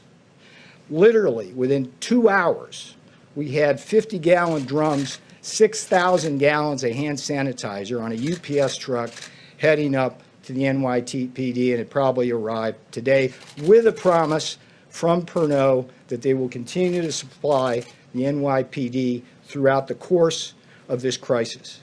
So this is a beautiful thing that America is rallying to. We are becoming a stronger, more united nation, and I couldn't be more proud of this president, this administration. These guys up here are doing a heck of a job organizing the supply chain. And my promise to you is that the president is going to use that DPA to make sure that the American people, particularly our healthcare professionals, get the PPE, the medicines, everything we need. So let me stop there. I don't think it's my place here to field a bunch of questions. Good job. Thank you. Okay. What's the status of the Buy American executive order? Go ahead. No, go ahead. Ed, you go ahead. Okay. Come here. One of the things that this crisis has taught us, sir, is that we are dangerously over-dependent on a global supply chain. For our medicines, like penicillin, our medical supplies, like masks, and our medical equipment, like ventilators. We have right now, as we speak, over 50 countries have already imposed some forms of export restrictions in their country against the rest of the world. And what we're learning from that is that no matter how many treaties you have, no matter how many alliances, no matter how many phone calls, when push comes to shove, you run the risk as a nation of not having what you need. And if there's any vindication of the president's Buy American, secure borders, and a strong manufacturing base philosophy, strategy, and belief, it is this crisis, because it underscores everything that we see there. So the Buy American order, which is going through process, would do a couple things. It would simply say, not during this crisis, because we don't want to disrupt anything. I want to be really clear about that. But going forward, after this is over, the VA, DOD, HHS, and this government buys American for essential medicines, our medical countermeasures, and the medical supplies and equipment we need. At the same time, it will deregulate so we can get the FDA and EPA to facilitate domestic manufacturing, and then innovate. Because the key here is having advanced manufacturing on U.S. soil that can leapfrog other countries so we don't have to worry about competing against cheap sweatshop labor, lax environmental regulations, different tax regimes, and the massive subsidies of foreign governments who are actually directly attacking our industrial base. So be patient with that, sir. The other priorities we have right now are the DPA and what the task force is doing. But if we learn anything from this crisis, it should be never again should we have to depend on the rest of the world for our essential medicines and countermeasures. And by the way, we've cut them out also, to be honest. We've stopped orders going from certain places. And in a couple of places, like we had a big order going to Italy on important outfits and some ventilators, and it was going to Italy. They made the order a long time ago. And I said, you got to let it go. They had an order, and I could have cut it. Under the act, I could have cut it. I said, nope, you can't do that. You got to let it go. You know, they have big problems. We had an order going to Spain, and I said, let it go. I could have stopped it. I said, let it go. We're going to be fine. I said, let it go. So it works that way also. One other thing as to your question, oftentimes, and we've told this to the governors, Mike, we've been very strong on this, if you think there's bidding between federal government and state, let us know and we'll drop out immediately. Or you drop out and we lower the price. Against each other. No. If we're bidding against each other, I said, find out who it is. And usually they know. Everyone knows. And we're notified, and we get notified, and we'll either drop out or they'll drop out. But we have another problem. There are 151 countries out there beyond the states. There are 151 countries that have this problem, and they're ordering too. It's really a mess. Now, in a little while, the hardest thing to get are the ventilators because they're it takes a while to build them. And we have thousands of them being built right now. In a little while, they'll be worth about $5. But right now, they're very valuable. And we're going to have a lot of them being shipped. In fact, that's why General Motors called up before Mary. That's why others called up. 2 days ago, they called up that they're all in production. And they're starting to arrive in a week and a half. But there'll be a time when we're going to build stockpiles. By the way, the states should have been building their stockpile. We have almost 10,000 in our stockpile, and we've been building it, and we've been supplying it. But the states should be building. We're a backup. We're not an ordering clerk. We're a backup. And we've done an unbelievable job. Like, for instance, whoever heard of a governor calling up, "Sir, can you build us a hospital of 2,500 rooms?" And we built it. "Can you build us 4 medical centers?" We built it. "Can you deliver a hospital ship with 1,000 rooms?" And we did it. And we did it in Los Angeles, too. We've done an unbelievable job. These people. And thousands of people behind them. But we're a backup. Ideally, those hospitals would have had all this equipment. Ideally, those states should have had all this equipment. And I think they will the next time. You heard the case where thousands of ventilators could have been had at a very inexpensive price 3 years ago. And a certain state decided not to exercise that right because they wanted to build a road or they wanted to build something else because it's big money. You're talking about, I think it was $1 billion. But you're talking about a lot of money for something that may never happen. Because normally on a ventilator, other than a pandemic or an epidemic, you wouldn't need anything like this. Hospitals have 3 ventilators, big hospitals, and they get by with it. And now they want thousands. I mean, they want thousands of ventilators. You call up a governor and they'll say, "Sir, could you send us 40,000 ventilators?" Nobody has ever heard of a thing like this. So they've done some job. Let me just tell you, when Secretary Mnuchin spoke, they want you to call not .com, but SBA.gov, okay, for the application and for information. Okay, so it's SBA, small business, SBA.gov, okay, if you don't mind. Yeah, let's go, please. Thank you, sir. Thank you, Mr. President. I want to follow up from a question yesterday regarding your administration's denial of the expansion of Obamacare's special enrollment period in the wake of this pandemic. In your own words, VP Pence gave a 5-minute non-answer, but people facing this pandemic illness and even worse, most experts say that having health care is critical to our nation's health and financial well-being. Can you assure Americans tonight that you will reopen Obamacare marketplace so that they can be covered in this time of combined health we're doing better and than that. financial Yeah, crisis? no, I understand the question, and we're doing better than that. We're going to try and get a cash payment to the people, and we're working out the mechanics of that with legislature. So we're going to try and get them a cash payment because just opening it up doesn't help as much. So we're going to work it out. So we're going to try and get for that certain group of people, it's a certain group of people, a cash payment. Go ahead. I really want to ask you about masks, but I also just wanted to follow up on a couple of hanging threads there. Just the question earlier about the bidding. What happens, though, when states are bidding against each other on those markets? Well, they have that, and they have to work that out. What they should do is they should have, long before this pandemic arrived, they should have been on the open market just buying. There was no competition. You could have made a great price. The states have to stock up. It's like one of those things. They waited. They didn't want to spend the money because they thought this would never happen. And their shelves, in some cases, were bare. And by the way, in some cases, they weren't. They were beautifully serviced. They did a good job. But in some cases, their shelves were bare. So the best thing they can do is when times become normalized, and they will, hopefully soon.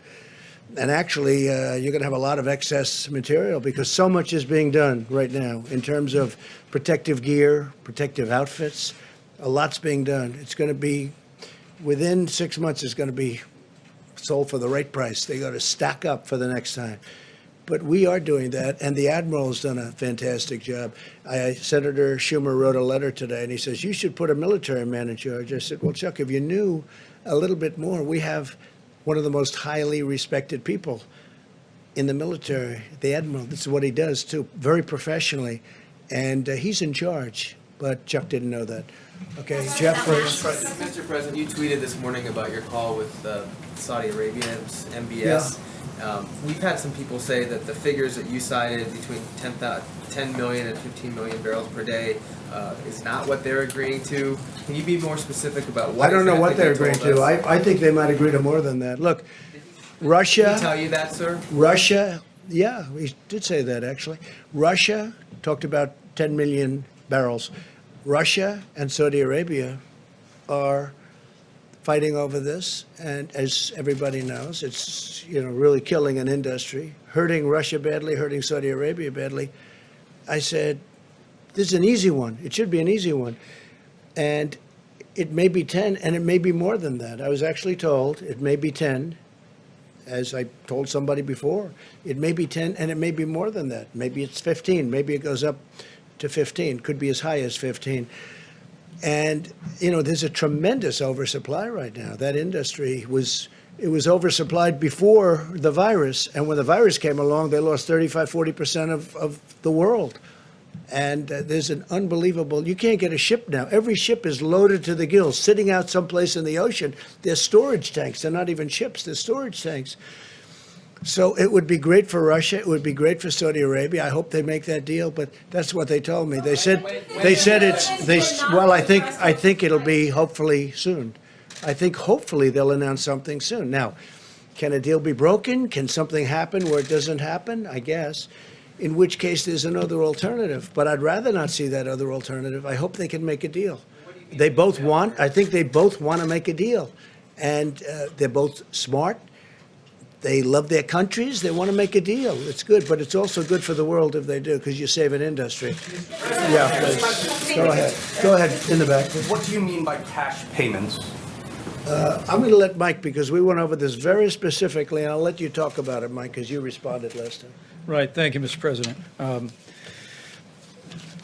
As I said yesterday, the President's put a priority on ensuring that no American has to worry about the cost of coronavirus testing, and we've been working every day to make sure that Americans don't have to worry about the cost of treatment.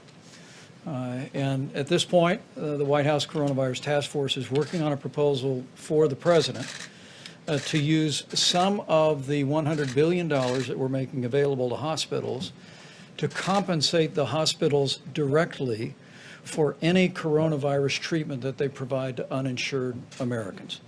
We're working out the details of that. The President will make a final decision tomorrow. We expect an announcement, but the President's made it very clear. We don't want any American to worry about the cost of getting a test or the cost of getting treatment. And we've expanded coverage through Medicaid. We've expanded coverage through Medicare. Health insurance companies around the country, including Blue Cross, just today announced that all of their members will be waiving all co-payments on coronavirus treatment. But for those some 30-odd million uninsured Americans, the President has directed the Coronavirus Task Force to find a way to make sure that they know we will find a way to pay for your coronavirus treatment, and the President will be addressing that and announcing that tomorrow. Mr. President, a point of clarification and then a follow-up question. Yesterday you said that you spoke to Florida Governor Ron DeSantis before he issued his stay-at-home order. Did you advise him to issue that order? No, but I talked to him about it. And he wants to do what's right for the people of Florida. He's been a great governor. You could see that just by his popularity, which is extraordinary. We're proud of him. He's done a fantastic job, and he made the decision. But we spoke before he made the decision, yes. And he had also said that he is considering putting people who are suspected of having coronavirus or who have tested positive for it in isolation centers, and that he could potentially use hotels. So he hasn't consulted with I haven't heard that. Yes. Thank you, Mr. President. Ebony Bowden from the New York Post. A few hours ago, Mayor de Blasio, the mayor of New York, said that New Yorkers leaving their homes should wear masks. They should also wear masks when they're with other people. Are you considering that kind of recommendation on a federal level? And if you are, how would you prevent a rush on N95 masks? Well, I think they're going to be coming out with regulations on that, and if people want to abide by them, frankly, I don't think they'll be mandatory because some people don't want to do that. But if people wanted, as an example on the masks, if people wanted to wear them, they can. If people wanted to use scarves, which they have, many people have them, they can. In many cases, the scarf is better. It's thicker. I mean, you can, depending on the material, it's thicker. But they can do that if they want. Now, a recommendation's coming out. We'll see what that recommendation is. Any recommendations, sir? But I will say this, they can pretty much decide for themselves right now. Nationwide, and can I also just Nationwide. ask, maybe nationwide, not just for hotspots, and then maybe this is best for Dr. Birx, but we've heard some differing guidance here. The WHO, even the Surgeon General have talked about various studies that show that masks, in addition to maybe not even being helpful to protecting people, may actually increase the rates of illness because people touch the masks than they touch themselves. Sure. Can you talk a little bit about just the All right, evolution of the maybe I will thinking on ask this? Dr. Birx. And you might mention that other point also. No, thank you. So I hope you got from the conference today that we're triangulating data that we know from the case numbers, the testing numbers, the supply chain numbers to create an integrated picture so that we can really support hospitals in their needs. And I think that level of granularity is really critical. Secondly, I just want to make the point that we really applaud the governors that are looking at a whole of state or a whole of metro approach. And what do I mean by that?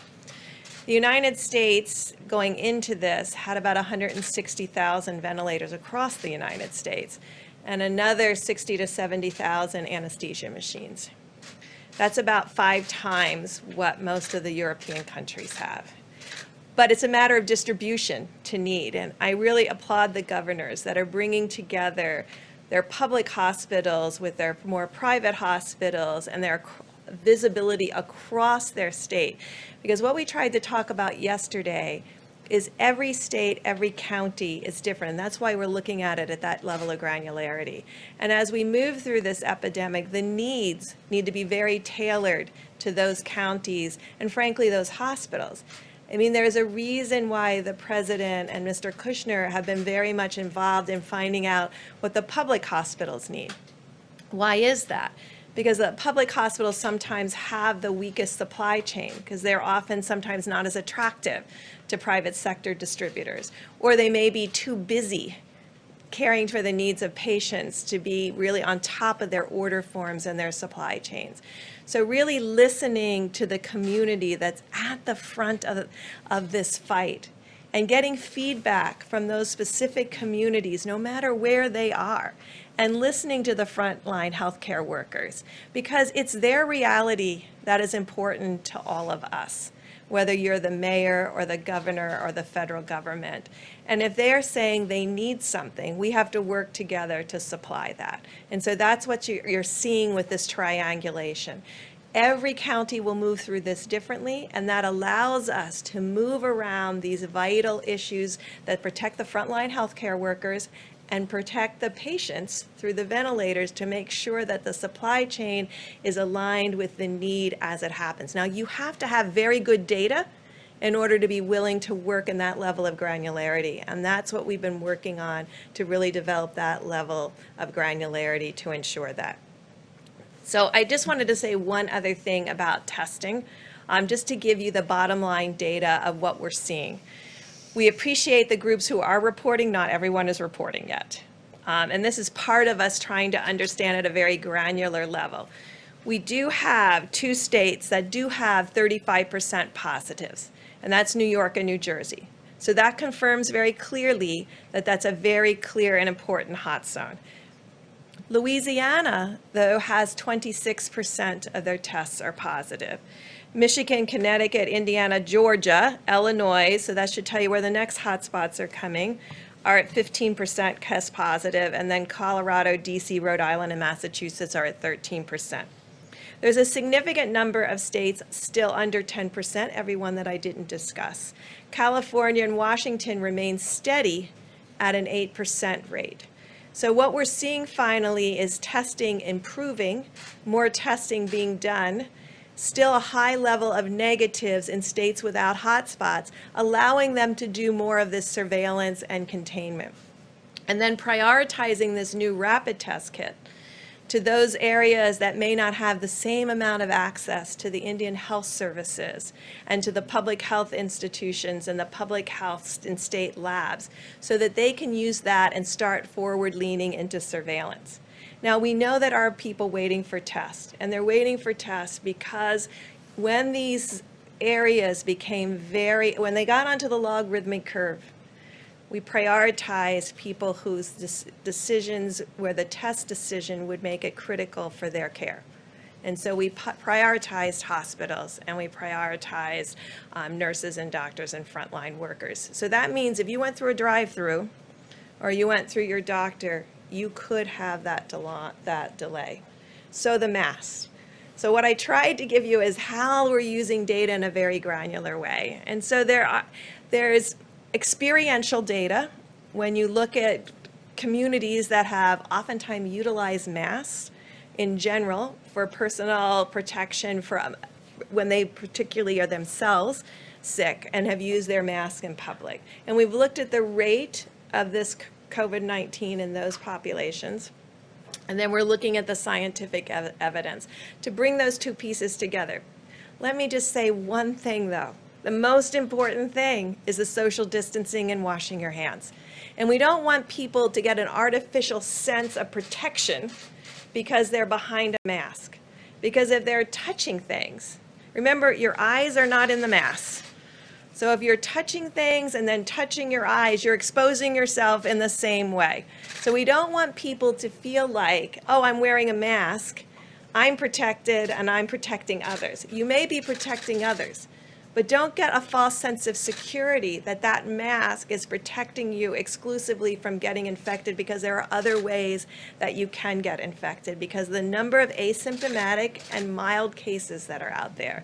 And so this worries us, and that's why the debate is continuing about the mask, because we don't want, when we're trying to send a signal that every single person in this country needs to stay 6 feet away from everybody, that needs to be washing their hands constantly and know where their hands are, to send a signal that we think a mask is equivalent to those pieces. So when the advisory comes out, it will be an additive piece if it comes out, rather than saying this is a substitute for. And we want to make sure everybody understands it is not a substitute for the presidential guidelines that have already gone out, and to be absolutely clear about that. Quick question about the test, Dr. Burks. Dr. Burks, there's a lot of evidence we're seeing that experts are saying that a high number of these tests could be producing false negatives. So, of the Roche and Abbott tests? That as many as 1 in 3 tests might be providing false negatives. I was wondering maybe you could explain. That would almost be impossible with having 35% positives.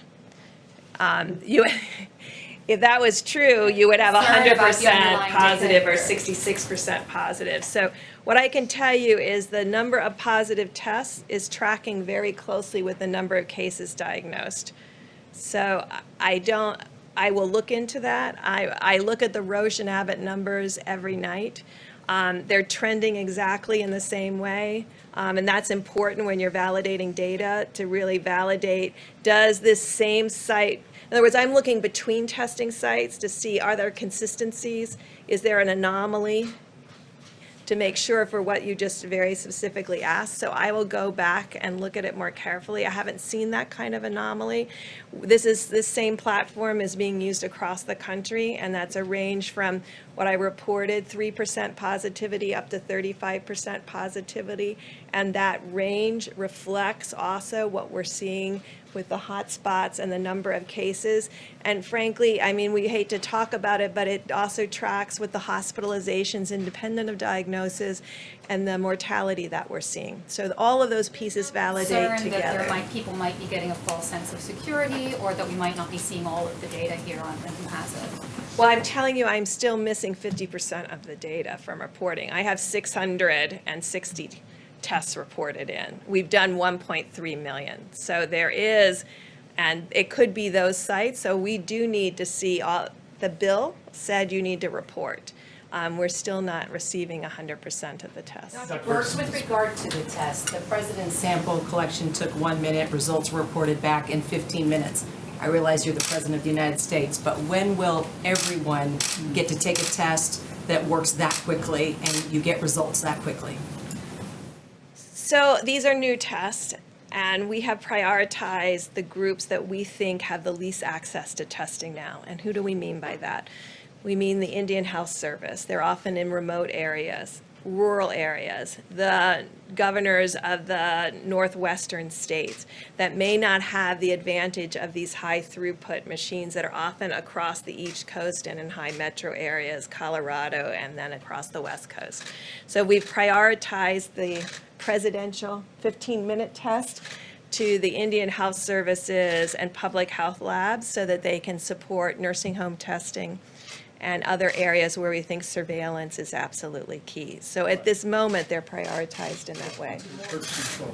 Yes, 1,200 of them are going out in that way. More of those tests need to be made in order for They more are people. being made. Yeah. Okay, so in a matter of, They're moving very quickly. So I'm glad you asked that, because today, there's 18,000 of these machines already out there. We're trying to find out exactly where everyone is, because you can see that gives you amazing flexibility. Because if people would allow it to be loaned to a state that's in a hot spot or a state where you want to do additional surveillance, 18,000 tests, 18,000 machines is a huge amount. And it really gets to your very question about how we can prioritize what we have at the same time we're moving out what is new. And so really figuring out who should those go to, who can we ask communities, because these will be in the community, to share those machines into the community who need the testing now. And I think that's really an incredible question that really needs to be answered over the next 24 hours. Dr. Brooks, the point of clarity about the face covering guidance, you said it's still a point of debate. You said to use the phrase the guidance if it comes out. Is the guidance coming out, and when? Yes. And when, sir? In the days ahead, we're currently working through the task force, taking the consultation advice, CDC, our top health experts, and we'll be bringing forward the guidance from the CDC in the next several days. Just remember, it's not a substitute for everything that we're asking people to do. And just to everybody out there across the country, when we say no gatherings of 10, we're looking at, we wanted to be clear, if you have a family of 10, we don't want you to be split up. But we don't expect people to be having dinner parties, cocktail parties. I mean, I know you've seen the slope in the United States versus the slope in Italy. And we have to change that slope. We have to change the logarithmic curve that we're on. We see country after country having done that. What it means in the United States is not everyone is doing it. So we're only as strong as every community, every county, every state, every American following the guidelines to a T. And I can tell by the curve, and as it is today, that not every American is following it. And so this is really a call to action. We see Spain, we see Italy, we see France, we see Germany, when we see others beginning to bend their curves. We can bend ours, but it means everybody has to take that same responsibility as Americans. Mr. President, Mr. President, can I have a quick follow-up on oil, please? In your conversations with Russia and Saudi Arabia, did you have to make any concessions to get them to agree to cut their production? No. Like, did you agree to cut U.S. production of oil? No, we didn't discuss that. They want to do that. It's good for their countries, and we did not discuss that, no.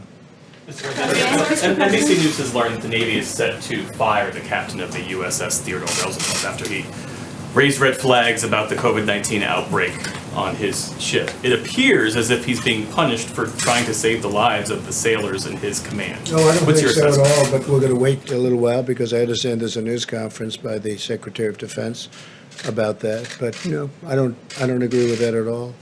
Not at all, not even a little bit. Yeah? Thank you. This morning you said once again that New York got off to a late start and they should have pushed harder. But governors and other state leaders say they rely on the federal government to assess the situation and how risky it is. And they want to know, how would they have known to start sooner without your guidance? Well, they have experts, and frankly, long after we came out and talked about it, look, how would I have known to cut off China? I cut off China very early. And if I didn't, we would have a chart that you wouldn't believe. So how would I know to do that? How would I know to cut off Europe? I cut off Europe very early. I mean, you have to make a decision. People knew that some bad things were going on, and they got off to a late start.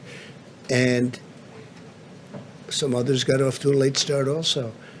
But we cut off China.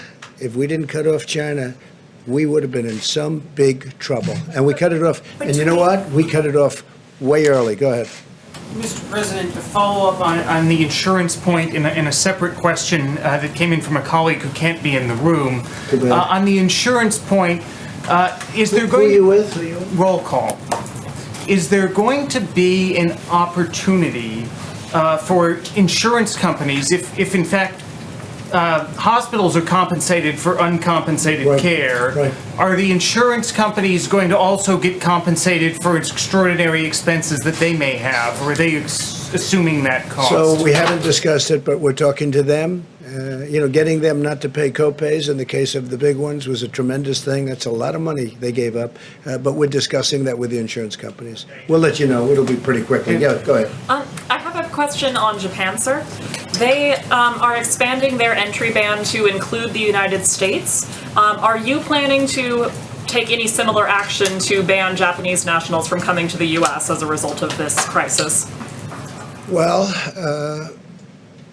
we're looking at a lot of things and a lot of different bans. We have more bans than anybody. We had bans when bans weren't fashionable, if you remember, right at the beginning of this administration. It was for different reasons. But we've had bans long before people thought of bans. When I did China, it had never been done before. I was the first one to do it. Remember that. It had never, according to what I read in all the papers, this had never been done. This is a terrible thing to do. And 4 weeks later, they were all saying, we're lucky we did it. So we're looking at it. No, we heard that. And I think it's fine that they do that. They're trying to protect their country, and we have to protect our country.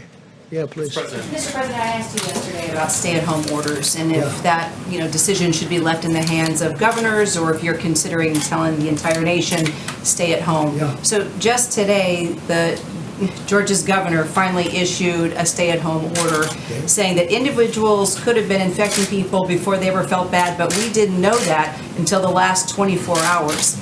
Is that ignorance, gross incompetence? He's a good governor, Brian Kemp. He's a very good. Calls with these he's a good governor, and he has to make his own decision on that. I let the states. I think we're about 85% positive on that. If you look, I think it's about 85% of the states have got to stay at home. Brian's a great governor. It's his decision. He made that decision. Ultimately, he decided to go along with it. And they're doing well, and the state's doing well in many respects. Yeah, go ahead, please. This is another question from a colleague who couldn't make it in today, from Emily Gooden at the Daily Mail. I had a question in regards to the Russian plane that landed at JFK with medical supplies. Did the United States ask Russia for this aid, or is it just accepting it? We're accepting it. It was a very nice offer from President Putin. I spoke to him the other night, as I told you, and they had excess medical equipment, things, and I'll take it. I'll take it. I think it's very nice. We've had some from China. We also help other countries. We like doing that. Like I said before, if we have excess stuff, we let it go out. We let some go out where, frankly, they had orders for it, and I didn't want to stop orders. It was a very nice gesture on behalf of President Putin, and I could have said no thank you, or I could have said thank you. And it was a large plane of very high-quality medical supplies, and I said, I'll take it. Is he offering any further aid in your conversation? I think he would if we asked for it, but he was very nice. It was part of the call. He suggested, he said, we have it. It's additional. They have very big difficulties with this virus also, as you know, Russia. I thought it was a very nice gesture on behalf of President Putin. I could have said, no, I don't want it, or I could have said, I'll take it. And you know what I said? I'll take it. Accept further aid? I think so, yeah. If they send things that we need, I'd take it, sure. Nice gesture. Propaganda?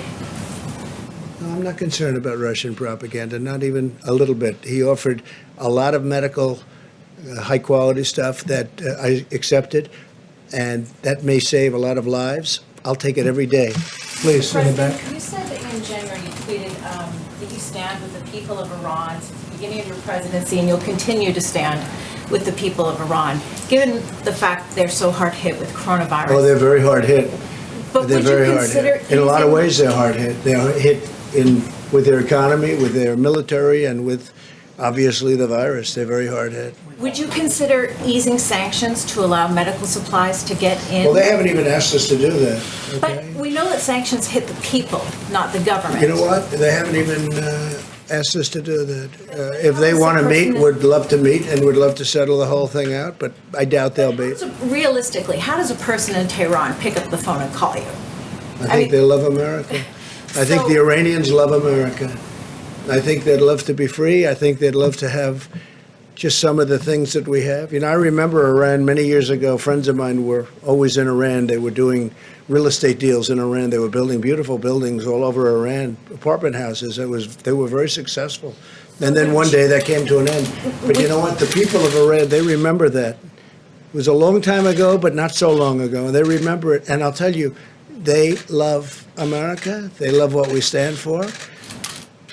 And we're not looking for change. We're not looking for government takeover, government change. You know, this country's been through that many times. That doesn't work.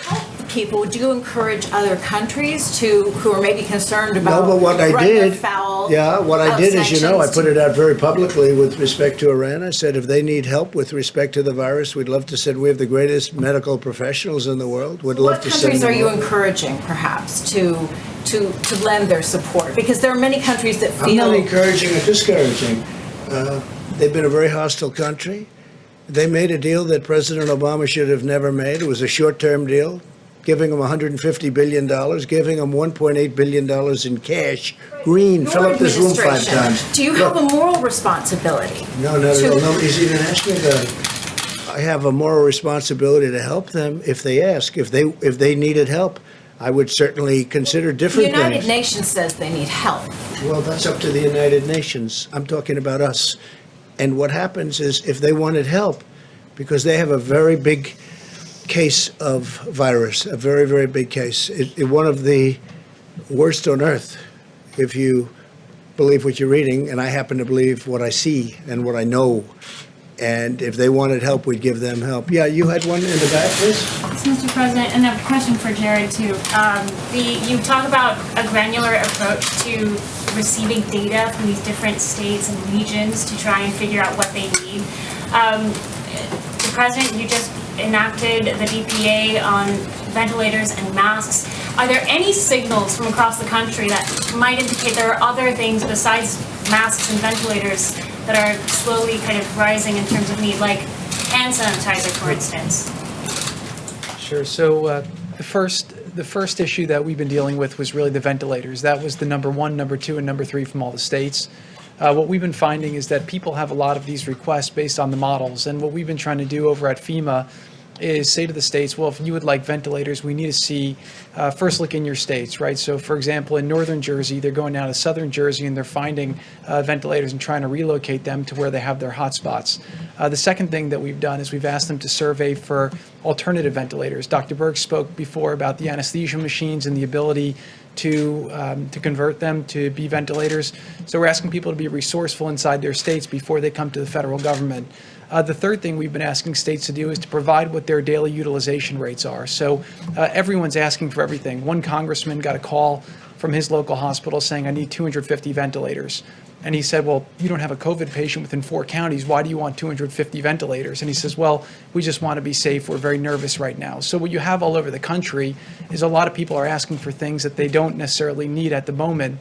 And the job of FEMA and Admiral Plovchek has been to try to make sure that we're getting the real data from the cities, from the states, that we can make real-time allocation decisions based on the data. And right now what's happening is a lot of the different cities and states are providing FEMA that information. We're talking to them daily. They're updating that information daily, and that's enabling the federal government to make much more informed decisions on where they position ventilators. You also have a situation where in some states, FEMA allocated ventilators to the states, and you have instances where in cities they're running out, but the state still has a stockpile.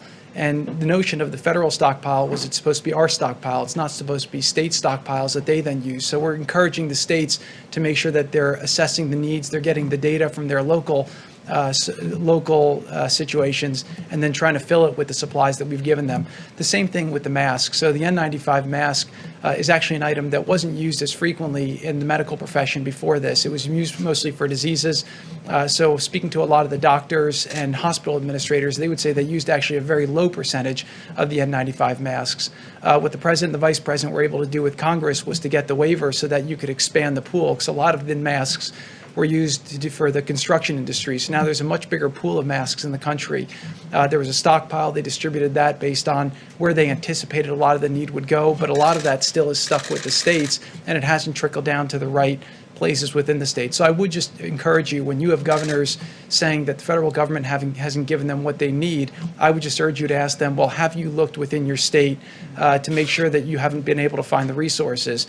Unlike other countries, a lot of the medical system in America is a private. It's not a public government controlled. So you have to get the data from what's in their state, look at it in that way, and then make sure that they're being resourceful in a way to do that. And also ask them what their utilization percentage is, because if one governor is asking for more ventilators and if the federal government sends them more than they need, the goal here is not to have ventilators sitting in a warehouse where you have another state where you have people who need them. So what we're trying to do is make informed, data-driven decisions both on ventilators, masks, any other supply we can get to make sure it's going to the people who need them. Jared, I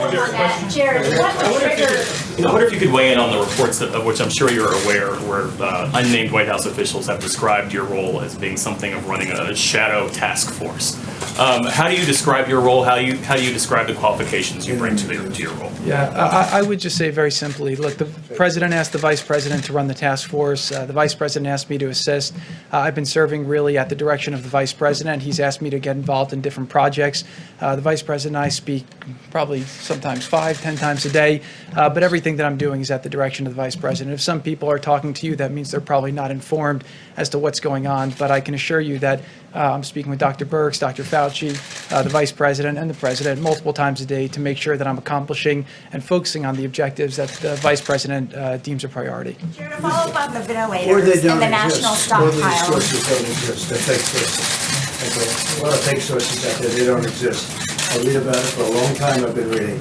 A lot of them are fake sources. They don't exist. Go ahead, please. Thank you, Mr. President. Jared, what triggers sending a ventilator from the national stockpile to a state? In other words, how sick does somebody have to be to get one of these national ventilators? Well, that's not the issue that's not the criteria. You have the states basically putting in their requests, and they're giving us their utilization percentages. So it's a very simple formula. The states should know how many ventilators they have in their states. And by the way, some governors you speak to are senators, and they don't know what's in their state. You know, some governors I'll speak to, and they'll know to the number how many ventilators they have in their state, because that's the first thing a good manager will do.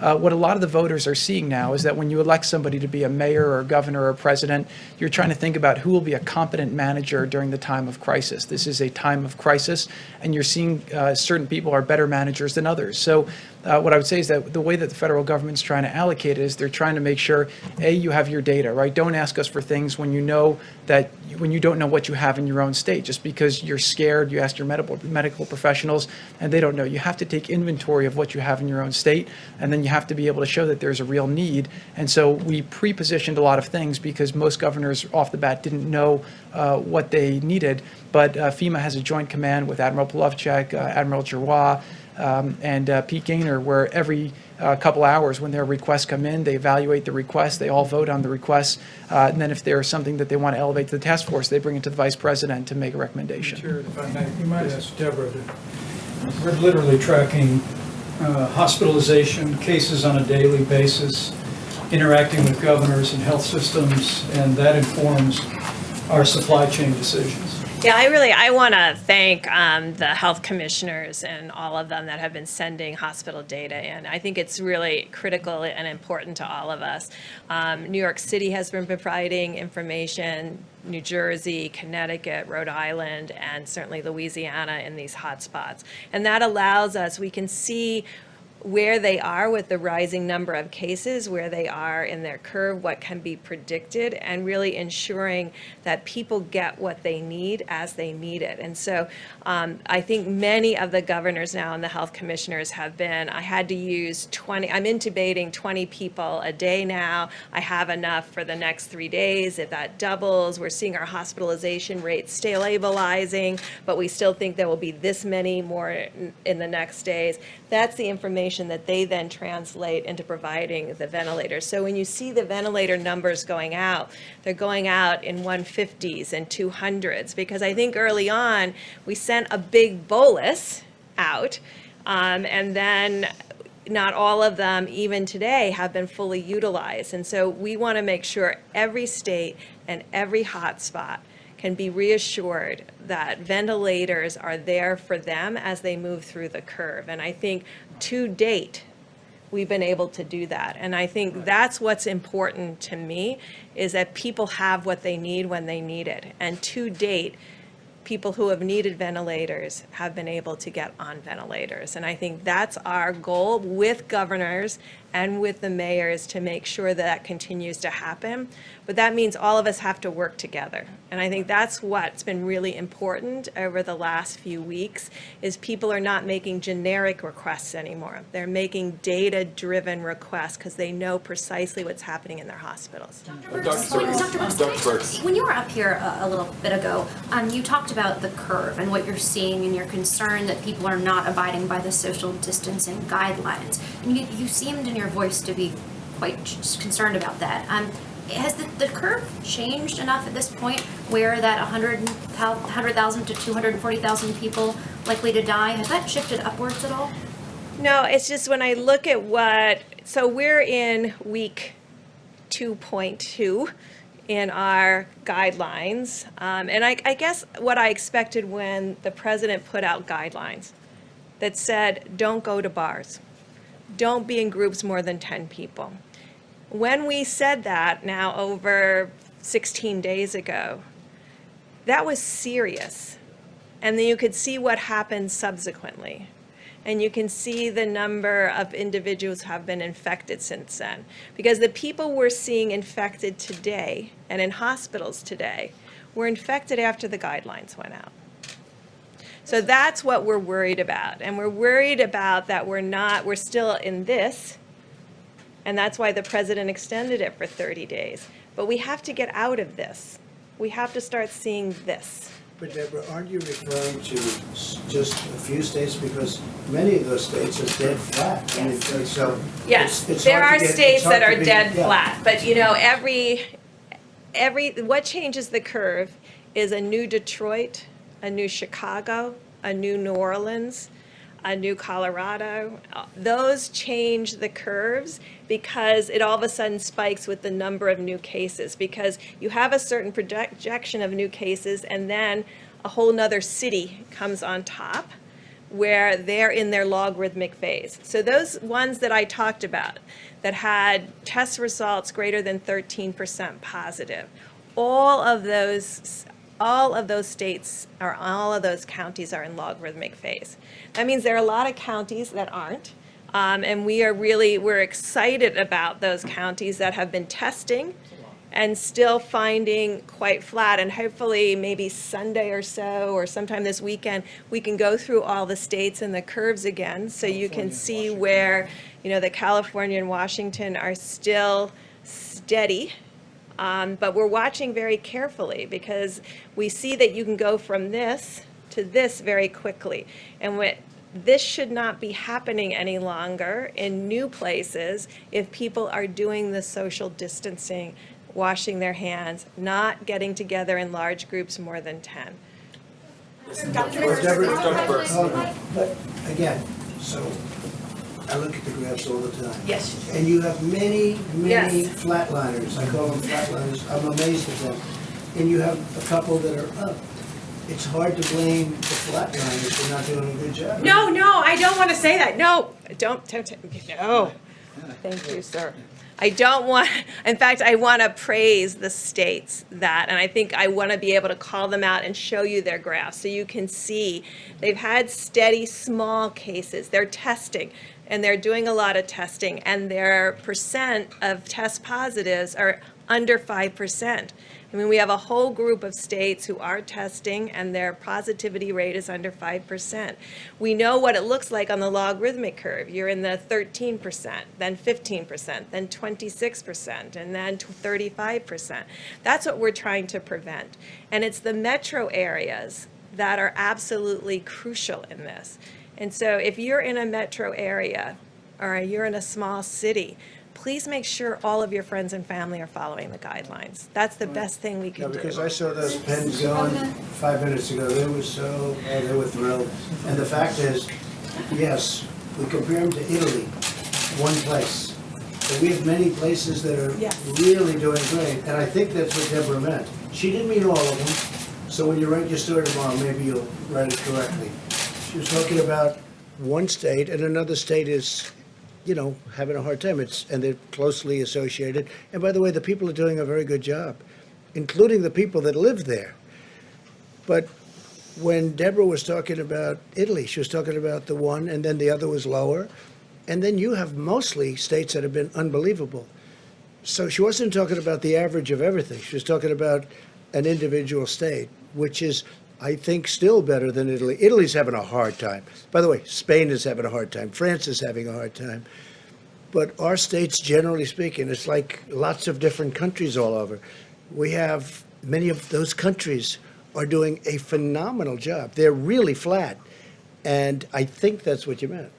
I don't know. I don't want to speak for, but I thought that's what I understood she meant. Yeah, please. Question about that though, because coronavirus is present in all 50 states. You said before that when you implored mayors and governors to be serious about this, you said once it shows up, mitigation efforts are too late. So how do you then square that with this notion that some states are doing well? I mean, the virus doesn't abide by because some state states, they laws. stay in better, they're not touching, they're not whatever it is, they're not going out, they're not in groups. And some states are not probably as good, or for whatever reason, or they also live a lot closer. You know, New York is very dense. And, you know, California's pretty dense too, and they've got a very good record going so far. We hope it doesn't spike up, but it's very flat.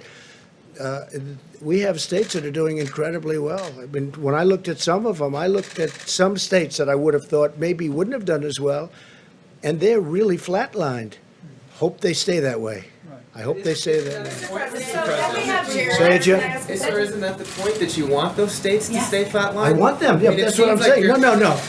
But when Deborah mentioned about Italy and our country, she wasn't referring to our country, she was referring to one state.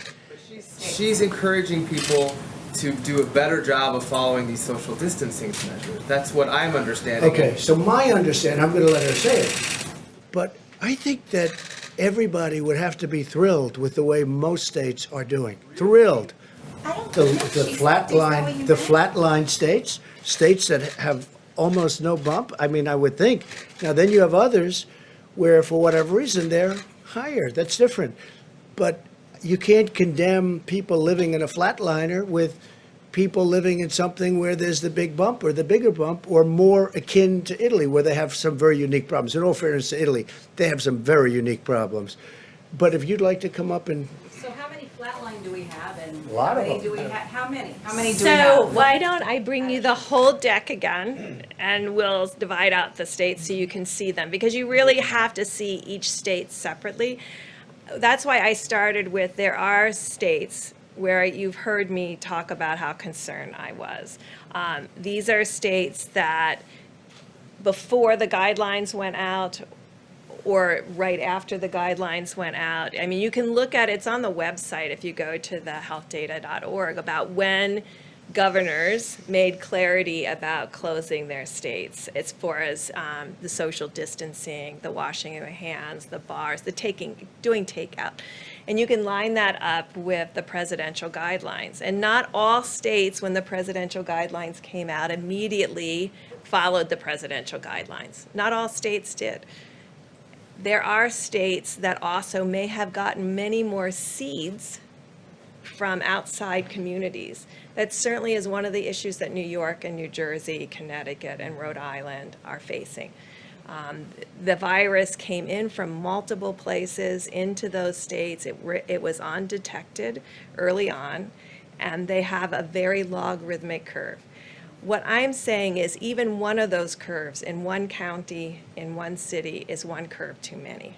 So I am passionate about everyone following the guidelines because of the outlier curves. Maybe that was a better way of putting it. That's The outlier curves in specific counties is to make sure that doesn't happen anywhere else. So would you feel better if every state did a stay-at-home order?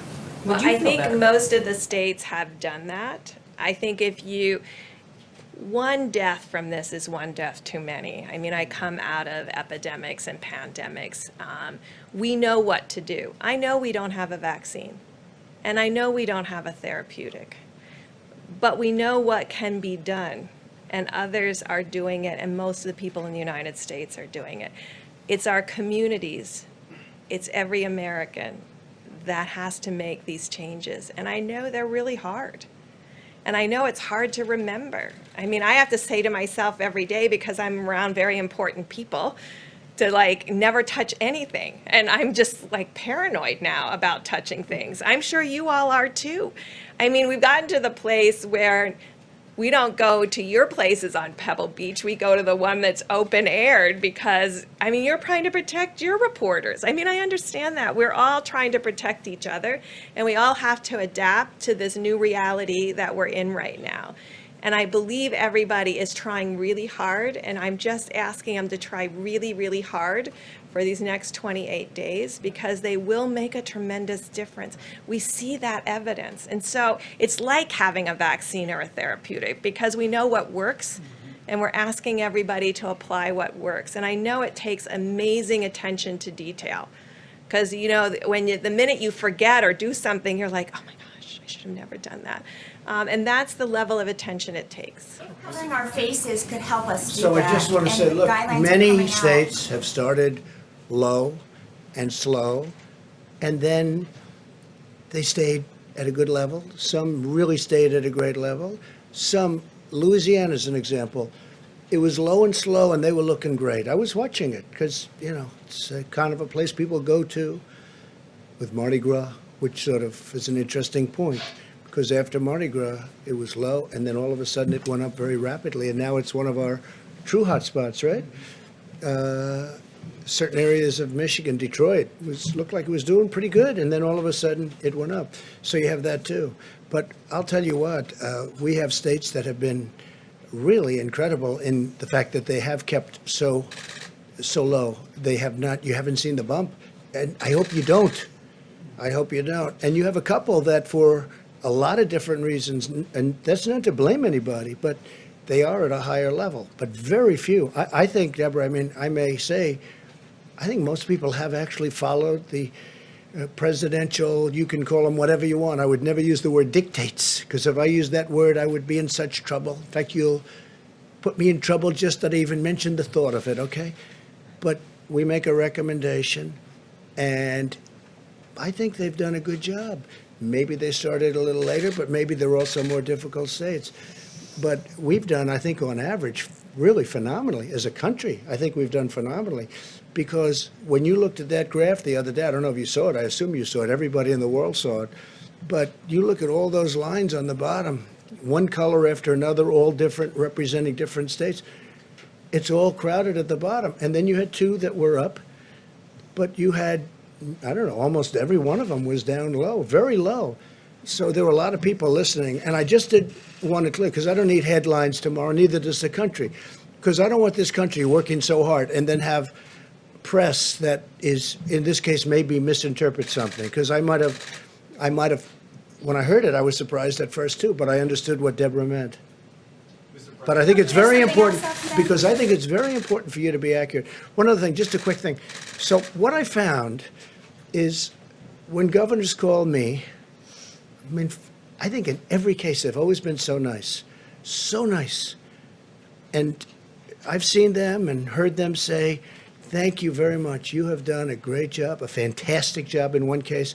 Thank you, thank you, thank you. Then I'll see the governor, usually of the opposite party, in almost all cases, except maybe one.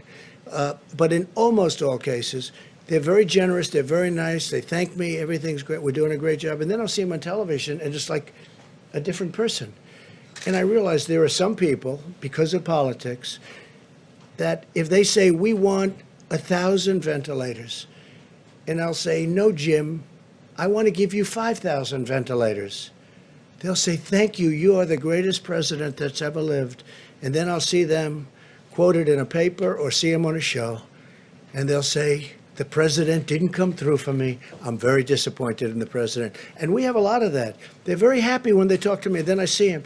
But there are some people, if they asked for 500 of something, and if I gave them 5,000, they will say, you'll say, how's the president doing? Well, we don't like the job. To my face, they're very nice. But then sometimes, I guess they assume I don't watch them or something, but I watch very closely. Yeah, please. Mr. President, one especially vulnerable population is the prison population, and that's especially with Jared here. I wondered if you could address what the federal government is doing to protect Well, it's inmates. vulnerable in that it's close together, really. I can't tell you about age, but a lot of young people in prison. Some people, some states, I have not done that at all, but some states are letting people out of prison. Some people are getting out that are very serious criminals in some states, and I don't like that. I don't like it. But it's a city or state thing in certain cases, as you know. I think maybe Philadelphia comes to mind. So we'll see, have to see what's going on. And we don't like it, the people don't like it, and we're looking in to see if I have the right to stop it in some cases, okay? Mr. President, 6.6 million Americans filed for unemployment last week. We haven't heard you talk a lot today about what they're going through. So, I think it's. what's your message to them? I think it's terrible. So look, 4 weeks ago, we had the greatest economy in the history of the world, the greatest in the world, greatest in the history of the world. We had the most jobs ever in the history of the United States, almost 160 million jobs, right? And then one day, I get a call from Deborah, who's fantastic, and from Dr. Fauci. And he said, and she said, we have a problem. I said, what's the problem? And they said, we may have to close it up. I said, close what up? They said, close up the country. I said, what's that all about? And we discussed today, and probably not since 1917, we came to that conclusion. And she is a fantastic person, a brilliant person, and this is what she knows. I said, has it ever been this bad? And I think I can represent that you said no, and part of it is a contagion. It's so contagious. It's like, if you sneeze, I probably get it. Who ever heard of a thing like that, okay? And this very talented reporter is bailing out. Okay, he's out of here. I don't blame you. But it's a very contagious thing, and probably the likes of which we've never seen in terms of that. But 1917, so that's over 100 years ago, but that was, it's been written about many, many times. That was a horrible, whether it was 75 or 100 million people, I've heard from 50 to 75, I've heard 75 to 100, but it was tens of millions of people. Now, we have the advantage of communication. This could have been just as bad. I mean, here we can read on the internet, we can see what to do, we can have these meetings, they can watch on television, which they do. A lot of people are watching. A lot of people are watching. And they say, gee, social distancing. But in 1917, they didn't have that option. They didn't know what to do. They just noticed people were dying all over the place. Think of it, 75 to 100 million people died. A lot of people in this country died. To me, it's a great question. How come more people didn't die in this country? And they say it actually started in this country and went to Europe. I mean, we lost a lot of people, but relatively we lost very few compared to Europe. So this is a terrible thing that happened. And what's happening now with people and jobs, so think of the position I'm in. We have built all together, everybody, not me, everybody, the greatest economy in history. And all of a sudden, people come in that we respect or we know. And here's the thing, they were right. Everybody questioned it for a while. Not everybody, but a good portion questioned it. They said, let's keep it open, let's ride it. If we did that, you saw the other graph, and whether it's true or almost true or maybe not true enough, the number was 2.2 million people would have died. 2.2 million people would have died in a short period of time. In fact, the graph could have been even shorter. I always notice that horrible one where it goes high, it actually comes down a little bit faster. It might have been over faster, and you would have lost 2.2 million people. So they come in and they say, we have to close up the country. And I say, you know what that does to the fabric of this country? To people that had great jobs, great family, no problems with money, their 401k, everything is perfect. Then all of a sudden they go from that to having no job in one day. They never even thought of it. And then you see 6 million people unemployed, unemployment numbers get released, and you see 6 million people. And it's an artificial closing. It's not like we have a massive recession or worse. It's artificial because we turned it off. Think of what we're doing. We're saying, don't go to work and we'll pay you. Everything's the opposite. It was always go to work and make a lot of money and do well, and the American dream. Because of a hidden enemy, we're saying, don't go to work and we're going to pay you. Look at the money, $2 trillion. And we will probably do more. I think infrastructure would be a fantastic thing to do. You want to get the restaurants back, you give deductibility. You understand what that is? You give deductibility for businesses where they go and they use the restaurants. The restaurants will be bigger and better than they were before. You know, people don't know. A lot of restaurants closed when they ended deductibility. And then they started doing well, but they had fewer restaurants. But the boom of the restaurants is when they had deductibility, where corporations could use them. So, and entertainment. That was a great thing. But they closed it, and then they closed it again, and it wasn't the same. But you want to get them back, you do that. But infrastructure, we borrow our money now at zero. You know, if we were paying 5%, 4%, 3%, it's a different ballgame. We're borrowing. We can borrow long-term for zero, literally zero. You know that. Because we're considered the safe investment all over the world. They want money in the United States. That's where they want the money. So I know better than anybody. I know what they're going through, and it's horrible. But you know what I want to do? I want to be able to get them back fast. When this is over, it's going to be a day we're going to celebrate because everyone's going to go to work, and I think we're going to have boom times. I think it's going to be great. And we've learned a lot. We've learned about borders. We've learned about reliance on other countries. We've learned so much that I think we really have a chance to be bigger and better and stronger. And I think it's going to come back very quickly. But first, we have to defeat this enemy. So we will see you tomorrow. Thank you very much. Thank you. President, would you be able to follow up on what you're looking into for that?